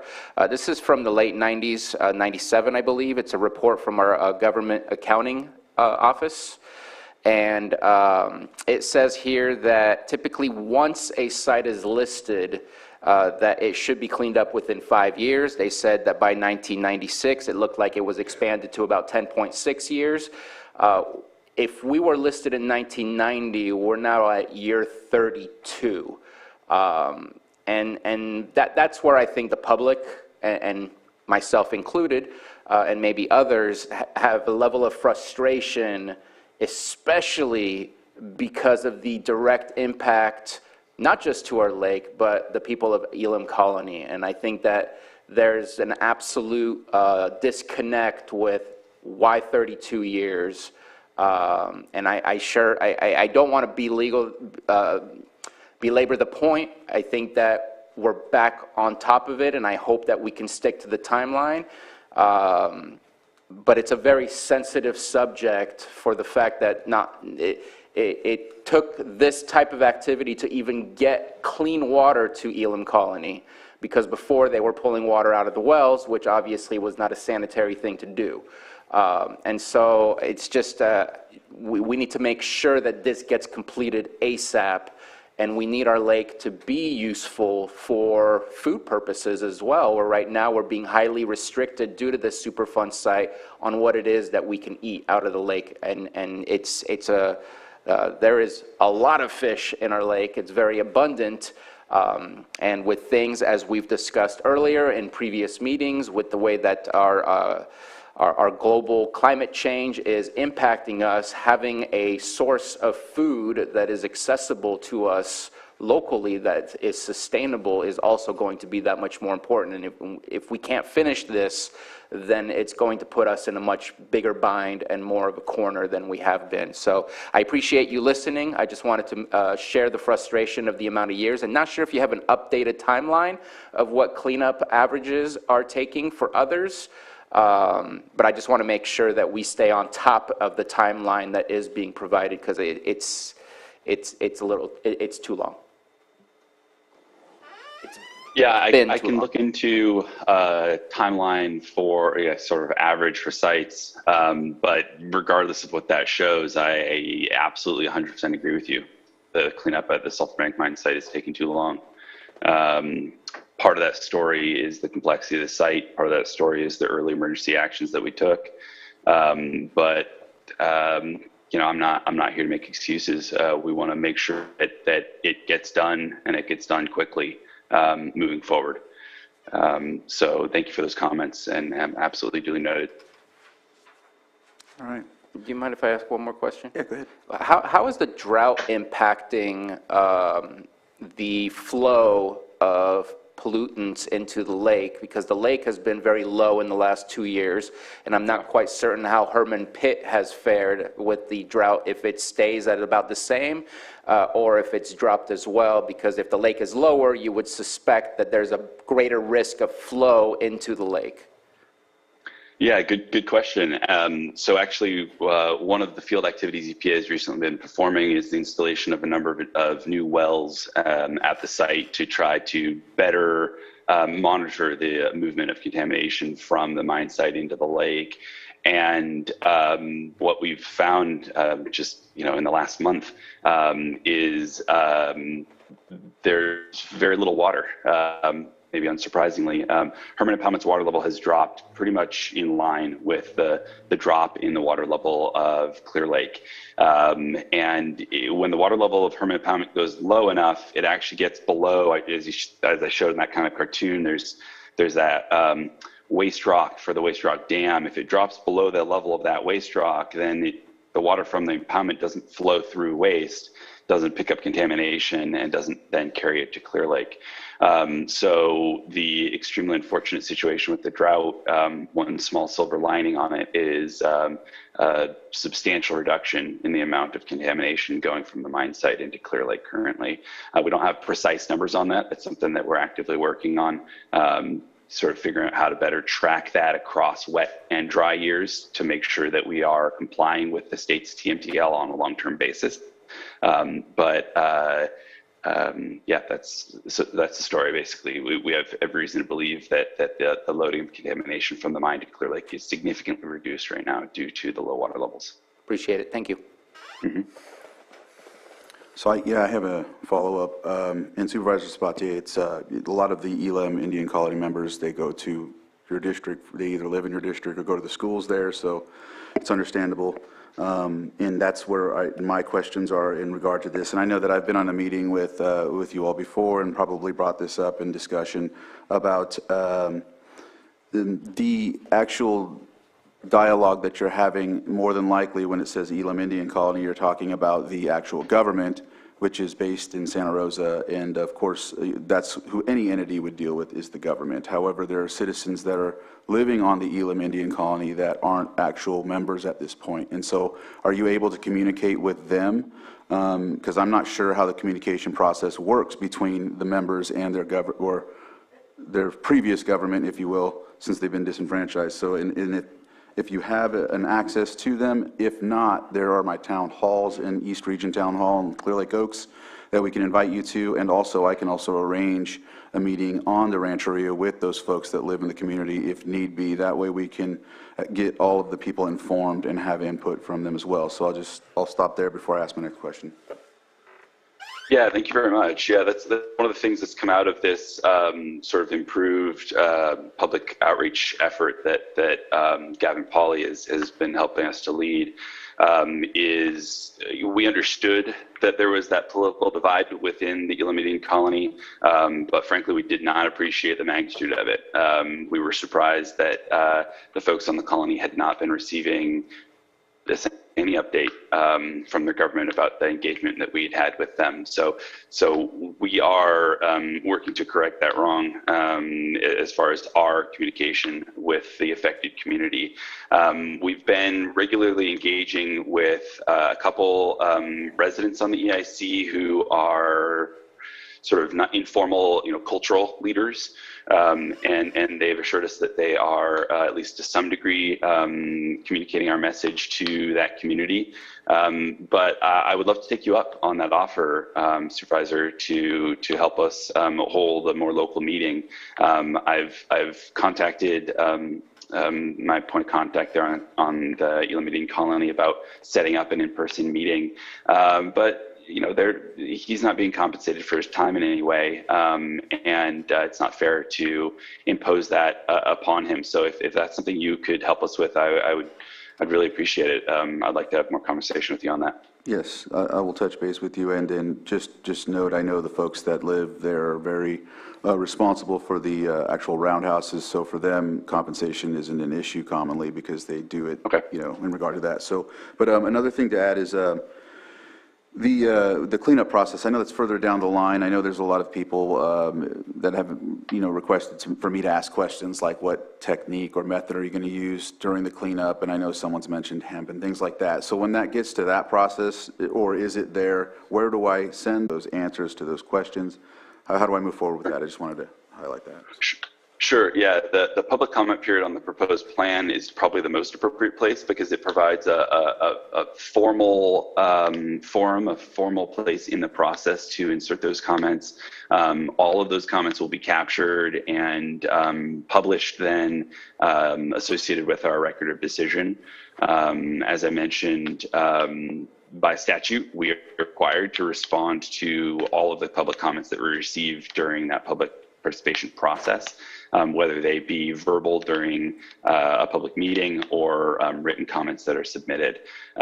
So that's probably the most appropriate time for that. But if in the interim, I'm always available. If someone has a specific question that they'd really like to raise to me sooner than later, they're more than welcome to contact me at the information that Gavin included in the presentation materials. Yeah. Thank you, Carter. My last one is just to Angela, and that is the effects on the lake regarding this actual Superfund site and how it revolves around the whole Cyanobacteria, presentation that you gave to us. Just wanted to get some input on that, if you will. Yeah, so thanks for that question. And there's lots of complex interactions that occur with lakes, nutrient enrichment, oxygen, mercury in the sediments, wildlife, and cyanobacteria. I don't have all the answers for that. Some of the most common things occur that impact both cyanobacteria blooms and the methylation of mercury. And that's when there's low dissolved oxygen in the water column, particularly at the bottom near the sediment. This happens in the summertime. You know, we get a lot of green growth, lots of algae, cyanobacteria growth. And as time goes on, all those cells die. They fall to the bottom of the lake. They sit on the bottom and they decompose. As they decompose on the sediments, they suck up all the oxygen and create this layer of, it's called anoxic or hypoxic zone, where there's no oxygen. That process of low oxygen can both add more nutrients, algae and cyanobacteria food, to the water column. It can also methylate mercury, which makes that go into the water column as well, and that means it can move around. It's not buried in its nice little happy spot in the sediment. So those are some things, some interactions that occur both to cyanobacteria separately from mercury in the same area, and that can be occurring in the Oaks Arm during periods where we have no oxygen. UC Davis has done some research through the Blue Ribbon Committee where they've identified that sometimes we can get 3 days of no oxygen in the Oaks Arm or other arms, and sometimes that can go up until 2 or 3 weeks of no oxygen at the bottom layer of the lake, depending on the temperature and the time of year. So that's a lot of time where we could see both the cyanobacteria getting more food from those nutrients released, as well as seeing some of that mercury kind of mobilized in that period. There is a project that is being proposed, and I think it got approved through the Blue Ribbon Committee that USGS is embarking on, specifically to see where in the lake some of these interactions are occurring, particularly with the mercury, and how far out it's occurring in the sediments and other tissues of fish and other things away from the Superfund site. I don't have the details on that project to give you now, but that I believe is an approved project from the Blue Ribbon Committee that's just waiting for some funds allocations and contracting for that to go forth. Maybe Carter has more information on that. Okay, so there are some things going in place to kind of figure out what the impact is of that mine site in the rest of the lake. But then there are these things that happen that cause interactions for both cyanobacteria and mercury. Any sort of living thing like a plant or algae cells, they take up stuff in the water around them. So we can't discount the fact that the cells themselves can move things around. Aquatic plants in lab studies have shown to bioremediate heavy metals. So sometimes plants can actually take up heavy metals themselves. However, our aquatic plants in that area don't move around a lot. All those tules in that area, maybe they're taking up metals, but they stay right there. They don't go anywhere. The metals are staying there in that same spot. And that's probably true for mercury. So I don't know. I hope that answered some of your question, or maybe gave you a lot more information that you bargained for. And maybe Carter can talk about some of the partnering agencies and research with the mercury studies in USGS. But hopefully that answered your question, Supervisor Crandall. Thank you. And just go ahead, Carter. Just briefly, so EPA does have an interagency agreement with the U.S. Geological Service, who are really sort of doing, I think, a great job of marrying the efforts under the Blue Ribbon Committee with the efforts that EPA is undertaking under Superfund to try to really make sure that's all pulling in the same direction. They're gathering data that is going to help us understand the extent to which actions that are being proposed and discussed through the Blue Ribbon Committee could also be beneficial to addressing the mercury problem in the lake. And one of the things that Angela was referring to was the incorporation of a mercury module onto this nutrient modeling effort that the Blue Ribbon Committee is already supporting, and they're proposing to add mercury to that model, and that's going to be informed by data that USGS is gathering on EPA's behalf. So we're really trying to get all of the efforts that are going on in the lake to sort of all work together to address these complicated interrelated issues. Thank you for that. And the other reason why I bring that up is because of the Clear Lake Oaks, the Keys, of course. They're, you know, if you notice the area there, it's very affected. It's not just, of course, it's the tribe as well because they're adjacent, but then you have the Keys right there, and then, you know, all of the shores on that side, it affects them as well. So thank you for answering those questions. I'll go ahead and open it up. If there's any other questions, Supervisor Simon. So I appreciate the update as we move forward with this Superfund site and cleanup, but a specific question to EPA for our, you know, the long-term effects of the Superfund site. That we got a plan, it looks like, to move forward to fix the Superfund site, but the damage is done. You know, the mercury is out there, especially with the Elam Indian Colony being adjacent to the property and other community members. Is EPA anticipating a long-term kind of analysis of, you know, current situation for mercury that may be in individuals and how that's affected with the cleanup as you move forward? So I'm looking for support too from the EPA to our community to do testing on it. You know, is there a baseline right now with the individuals, especially with the Elam Colony, you know, how it's affected their health? Is it in their blood? What's going on? I mean, they're pulling water out of those wells, they're consuming this.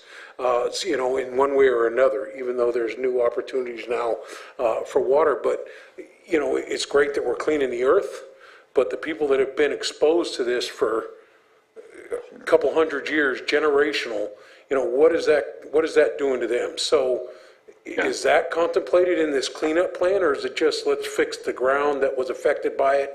Or is it a holistic look at the communities, including all of Lake County, as it was affected by this Superfund site? So that's a question I have, because it's great that we got a plan to cover the pond and do those things, but what is the human effect from EPA's standpoint? Is there a long-term monitoring or funding that can be done here? Just a question. Sure, no, very, very valid question. And as with everything at the sulfur bank site, the answer is it's complicated. There's harm done by the site that we can hope to correct, and there's harm done by the site that we can't. And the historical impacts of the mine, the profound impact that the site has had and unfortunately will continue to have on the Elam Indian Colony and the surrounding community is something that we're really doing our utmost to correct moving forward, but we have a real limited ability to correct looking backward. We have done back in the site's history, back in the 1990s, we did do some actual direct survey work. We asked for members of the Elam Indian Colony to contribute blood samples to test for mercury levels. And that's not the sort of thing that we really do today as often for privacy reasons. It's really just not the direction that the Superfund program tends to go. And so there hasn't been any follow-up on that. But the reality is that the site is impacting the health of the community, and the EPA's real recourse for that is to reduce the amount of contamination entering the environment and to make sure that the public has accurate information about what the health impacts are and what actions individuals need to take in order to protect their health. Mercury does leave the body over a fairly modest time frame, over a number of months. And so by controlling the amount of fish that one is eating from a contaminated water body, you can see those at least the short-term acute effects of mercury exposure reduce. The largest effects of mercury on public health really are to the developing brain, so to children and to unborn baby fetuses. And those impacts can be permanent. And there is not any sort of an organized effort to evaluate those. It'd be really hard to pull apart where the effects are being caused by the site versus being caused by other sorts of exposures. But it is one of the reasons why EPA really sees that this site needs to move forward urgently. Its impact on the community needs to be controlled, and we're really trying to expedite things. One last point to make on that I think is just in no way am I trying to downplay the severity of the problem here, but it is important context that we're trying to communicate in the interest of just transparency and accuracy is Clear Lake, the levels of mercury that are found in the fish in Clear Lake, about half of the water bodies in the state of California have mercury fish advisories. And the levels that are found in Clear Lake are not, I don't think, even in the upper half of the water bodies in the state. And so I think that the county and the lake is sometimes unfairly maligned. You're right that it is an extremely productive fishery, and it's heavily used, and the public and the tribes have a right to access to clean fish from the lake, and that's something that EPA is trying to address. But it's also, what I've observed in our public participation process as it's expanded is that there's sort of a perception that kind of on two extremes, that there is no problem, or that the problem is so extreme that no fish from the lake is safe to eat, and the truth is much more in the middle. All right, thank you for that. Are there any other questions from the board? All right, with that, I'll open it up to public input. If I see somebody in the chambers, if you'd like to come up to the microphone and start your 3 minutes and ask or give your statement, ask your question.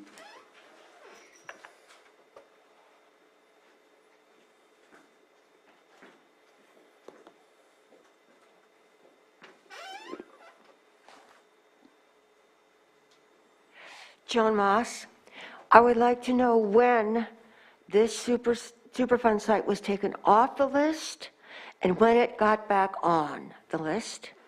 Number two, I would like to hear the difference delineated by the students in the science and the supervisors as to the difference between mercury and methylmercury.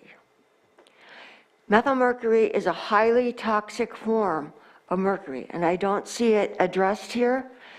And I am confused by the mention of cyanobacteria and mercury and methylmercury. I want that delineated. Mercury becomes methylmercury after it connects with the algae and the bacteria. And methylmercury, I believe, is the kind of mercury that goes up the food chain. That's what it says in the literature we got today. I was the person who got the Superfund site publicized when it became on the Superfund list back in 1990. I've been around a while. And I am friends with some of the community members who end up swinging it out when they've tried to visit their cemeteries in Elim. Thank you. Swinging it out with the neighbors, believe it or not. Thank you. Thank you. And so I'm not sure, Carter, if you can answer. I know that I don't think it's come off the list, but maybe you can give us some insight onto if it has and whatnot. Sure. Well, just as far as differentiating mercury, methylmercury, and cyanotoxins, I mean, those the mercury to methylmercury, there's absolutely a relationship. It's not at all one-to-one, and it's extremely complicated and controlled by numerous other factors in the sediments and in the water column. That's part of the work that USGS is assisting EPA with, is sort of dissecting that and figuring out what factors really facilitate the production of methylmercury. The speaker is exactly right that elemental mercury in the sediments represents very little risk. It's not nearly as toxic. But it's when it transforms to methylmercury and winds up in the food chain that it becomes a real problem to public health. So interrupting that methylmercury, production methylmercury is one of the core things the EPA is and will be evaluating for the part of the remedy that will more closely focus on what's going on in Clear Lake. As far as the site's relationship to cyanobacteria, as Angela noted, to date, the majority of our understanding has to do with there being a similarity of conditions for the production of methylmercury and the production of cyanotoxins, and not so much a contribution from the site to the cyanotoxin problem. This is something that's been brought up by the public a couple times about whether there is a relationship there. It's something that we're discussing with USGS and other partners to see how we might evaluate that question. But to date, I'm not aware of evidence that shows that the site contributes to the cyanotoxin problem in any meaningful way. Did that address the question, or is there more to it that I need to? Yes, that addresses it. Thank you. And we'll go to the Zoom room. I'm not seeing anyone else in the chambers. Betsy Kahn, you have 3 minutes, if you can unmute.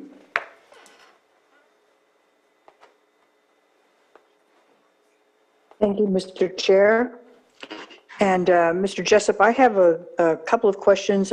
Because we're limited to the public time, I'm going to give you all of my questions and then let you answer instead of expecting a conversation.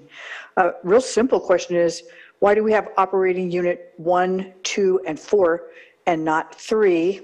I don't know what that means.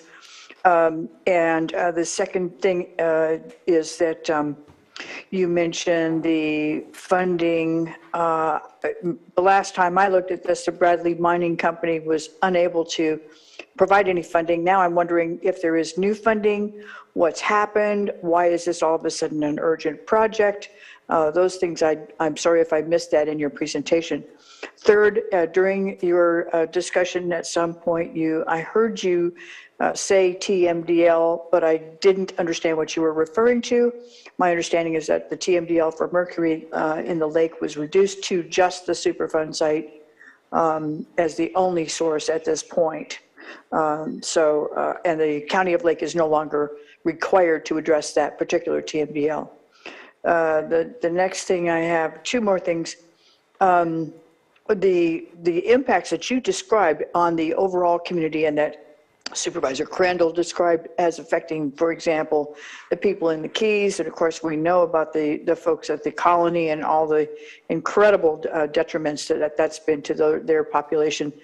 I wonder if there's any consideration of seeking funding for correction of a brown field, which would be another source of funding for the community, for Clear Lake Oaks, for Clear Lake, everybody involved in this, because the impact on our whole economy has been extremely dire. And brownfield, so if you have any thoughts on that. Lastly, about the fish consumption advisories,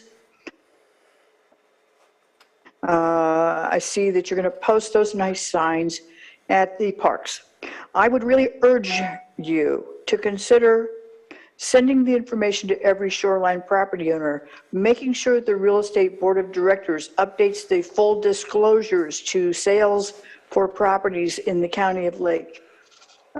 Ensure that all that signage goes to fishing supply businesses and boating businesses and anywhere that people that are from out of town might see it, even if they aren't at a local park.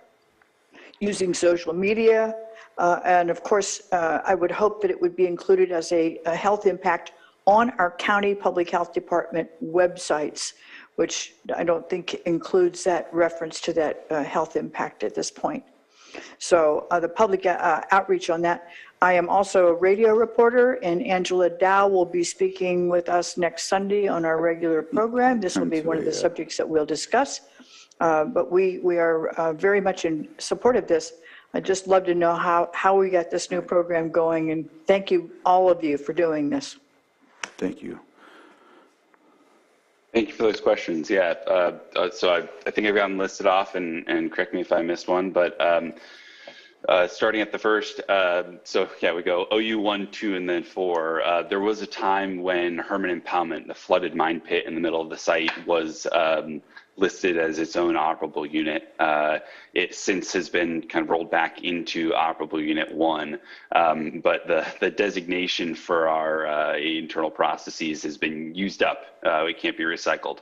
So now we go operable unit 1, 2, and 4. There's not some major part of the site that was delisted or anything like that. It's just a matter of the history of the site, as we've just discussed, is lengthy and complicated. As far as the urgency and who pays, you're correct. The Bradley Mine Corporation, in the settlement in 2012 with the Department of Justice, they essentially, well, they did go bankrupt. Their contribution of funds to the cleanup was extremely limited and represents only a very small fraction of what EPA has already spent on the site to date. The urgency now relates to, we already had been escalating and accelerating, the work at the site, but we also see an opportunity for the site to benefit from infrastructure, the funding associated with the federal infrastructure bill. That bill did assign $3.2 billion, I believe, to EPA for Superfund remedial work across the country. And this site is sort of in the pipeline at the right place to hope to benefit from those funds. And so we really want to push things forward as rapidly as we can to try to make best use of the available funding. As to your question about the TMDL for mercury, I believe that you are correct. I can't speak entirely for the TMDL. I can only speak to the way in which it interacts with the site, but the TMDL does identify Sulphur Bank Mercury Mine as the principal point source of mercury into Clear Lake, and it does prescribe a specific annual load of mercury, which is a no greater than threshold that EPA is actually planning to use as a performance target for our cleanup. So the actions at the site will be tailored to ensure that we are at or below that. It's 0.5 kilogram per year total load. And for reference, our monitoring suggests that we currently range from about 3 to about 12.5 kilograms per year under current conditions. So it's a substantial reduction that will be achieved by the remedy in order to achieve that TMDL.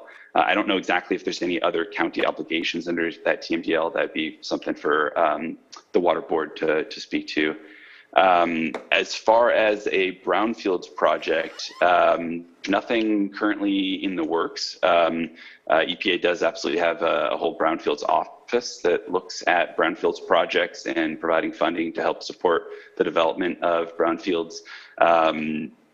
Generally, brownfields would come in sort of after Superfund, is my general understanding. But if there's a request for such, that's something I could look into. I could talk with our brownfields office about what they might fit into things. And then I would turn it to Karen to speak to the fish advisory question. Thanks, Carter. So those were all really good ideas of where to post the information and how to disseminate it. We have informed the county health department, particularly of our collaboration with the county water resources. And we've offered and will offer material to a number of tribal communities around Clear Lake. But I noted your ideas and input to send information to property owners, see if there's a way to get this into real estate disclosures, and to ensure this information is out at fishing supply and boating supply locations around the lake. So we can definitely look into that. All right. And if I may, I got kind of some live feedback here as we're meeting, and I just wanted to correct the record.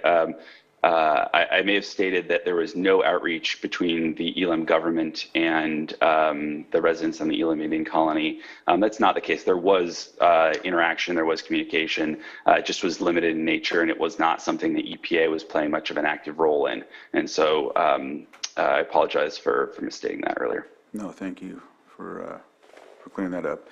And so we have Tomagio Anderson. You have your hand up if you would like to unmute, and you have 3 minutes. Yeah, hello. Thank you, guys. I just want to make a couple questions and statement. With the tribal nations, we're not really working with the tribal nations at this point. We're working with the tribal EPA departments, working towards maybe ideas of consultation with tribal nations, so not tribal leaders at this point. And there's no compensation happening with the tribes. It's just brainstorming ideas at this point.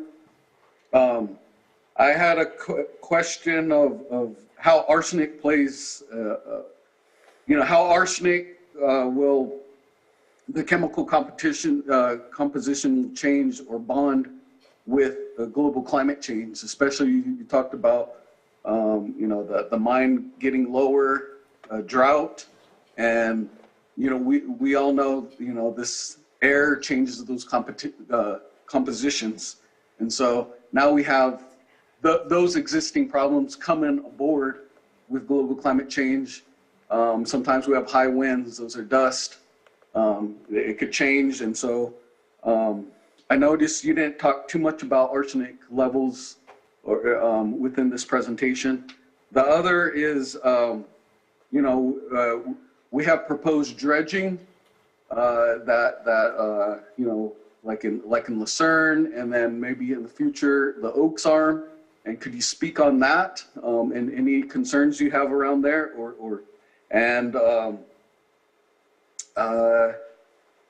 yeah, so yeah, that's all I got right now. Oh, and then also with the tribes, I know there is discussion about cooperative agreement also. Yeah, thank you for those comments, Tomasio. You're correct that it has not been any sort of formal consultation or engagement with tribal nations per se. We're more so working with the environmental departments as well as any other members of those tribes who might care to participate. So thank you for that clarification. As far as no compensation, you hit at the end there. We are open to and have noted some funding opportunities through during our coffee chats, and that's something we're happy to engage with you on. There are opportunities for some degree of compensation where it has a direct relationship to the Superfund site work. So happy to continue that conversation moving forward. As far as arsenic, arsenic is our principal human health risk driver, actually, for the soils part of the site. Our primary risk to public health, according to our human health risk assessment, the number one source of risk comes from mercury in fish, but the most significant source of risk for exposure to the soils at the mine site comes from arsenic. The mine does contribute arsenic to Clear Lake, but according to EPA's data, it's probably a minor contributor. The soils surrounding Clear Lake are naturally elevated in arsenic. That's a kind of a problem throughout the state of California, is naturally occurring arsenic. EPA is currently working on some materials, educational materials about how the public can reduce their exposure to arsenic, whether it's from site-related sources, for instance, for folks on the Elam Indian Colony, or just more broadly for folks who might be concerned about the possibility of naturally occurring arsenic on their property or in areas where they might work. And happy to, we'll share those with the public forum groups that we're working with once they're available. On your last point about dredging in Lucerne and the Oaks Arm. That was brought up to us in the our most recent one of these coffee chats, meetings with the tribes, and we really appreciate you bringing it forward. Lucerne is far enough away. Well, I should say we'll look into it. We need to take look into it.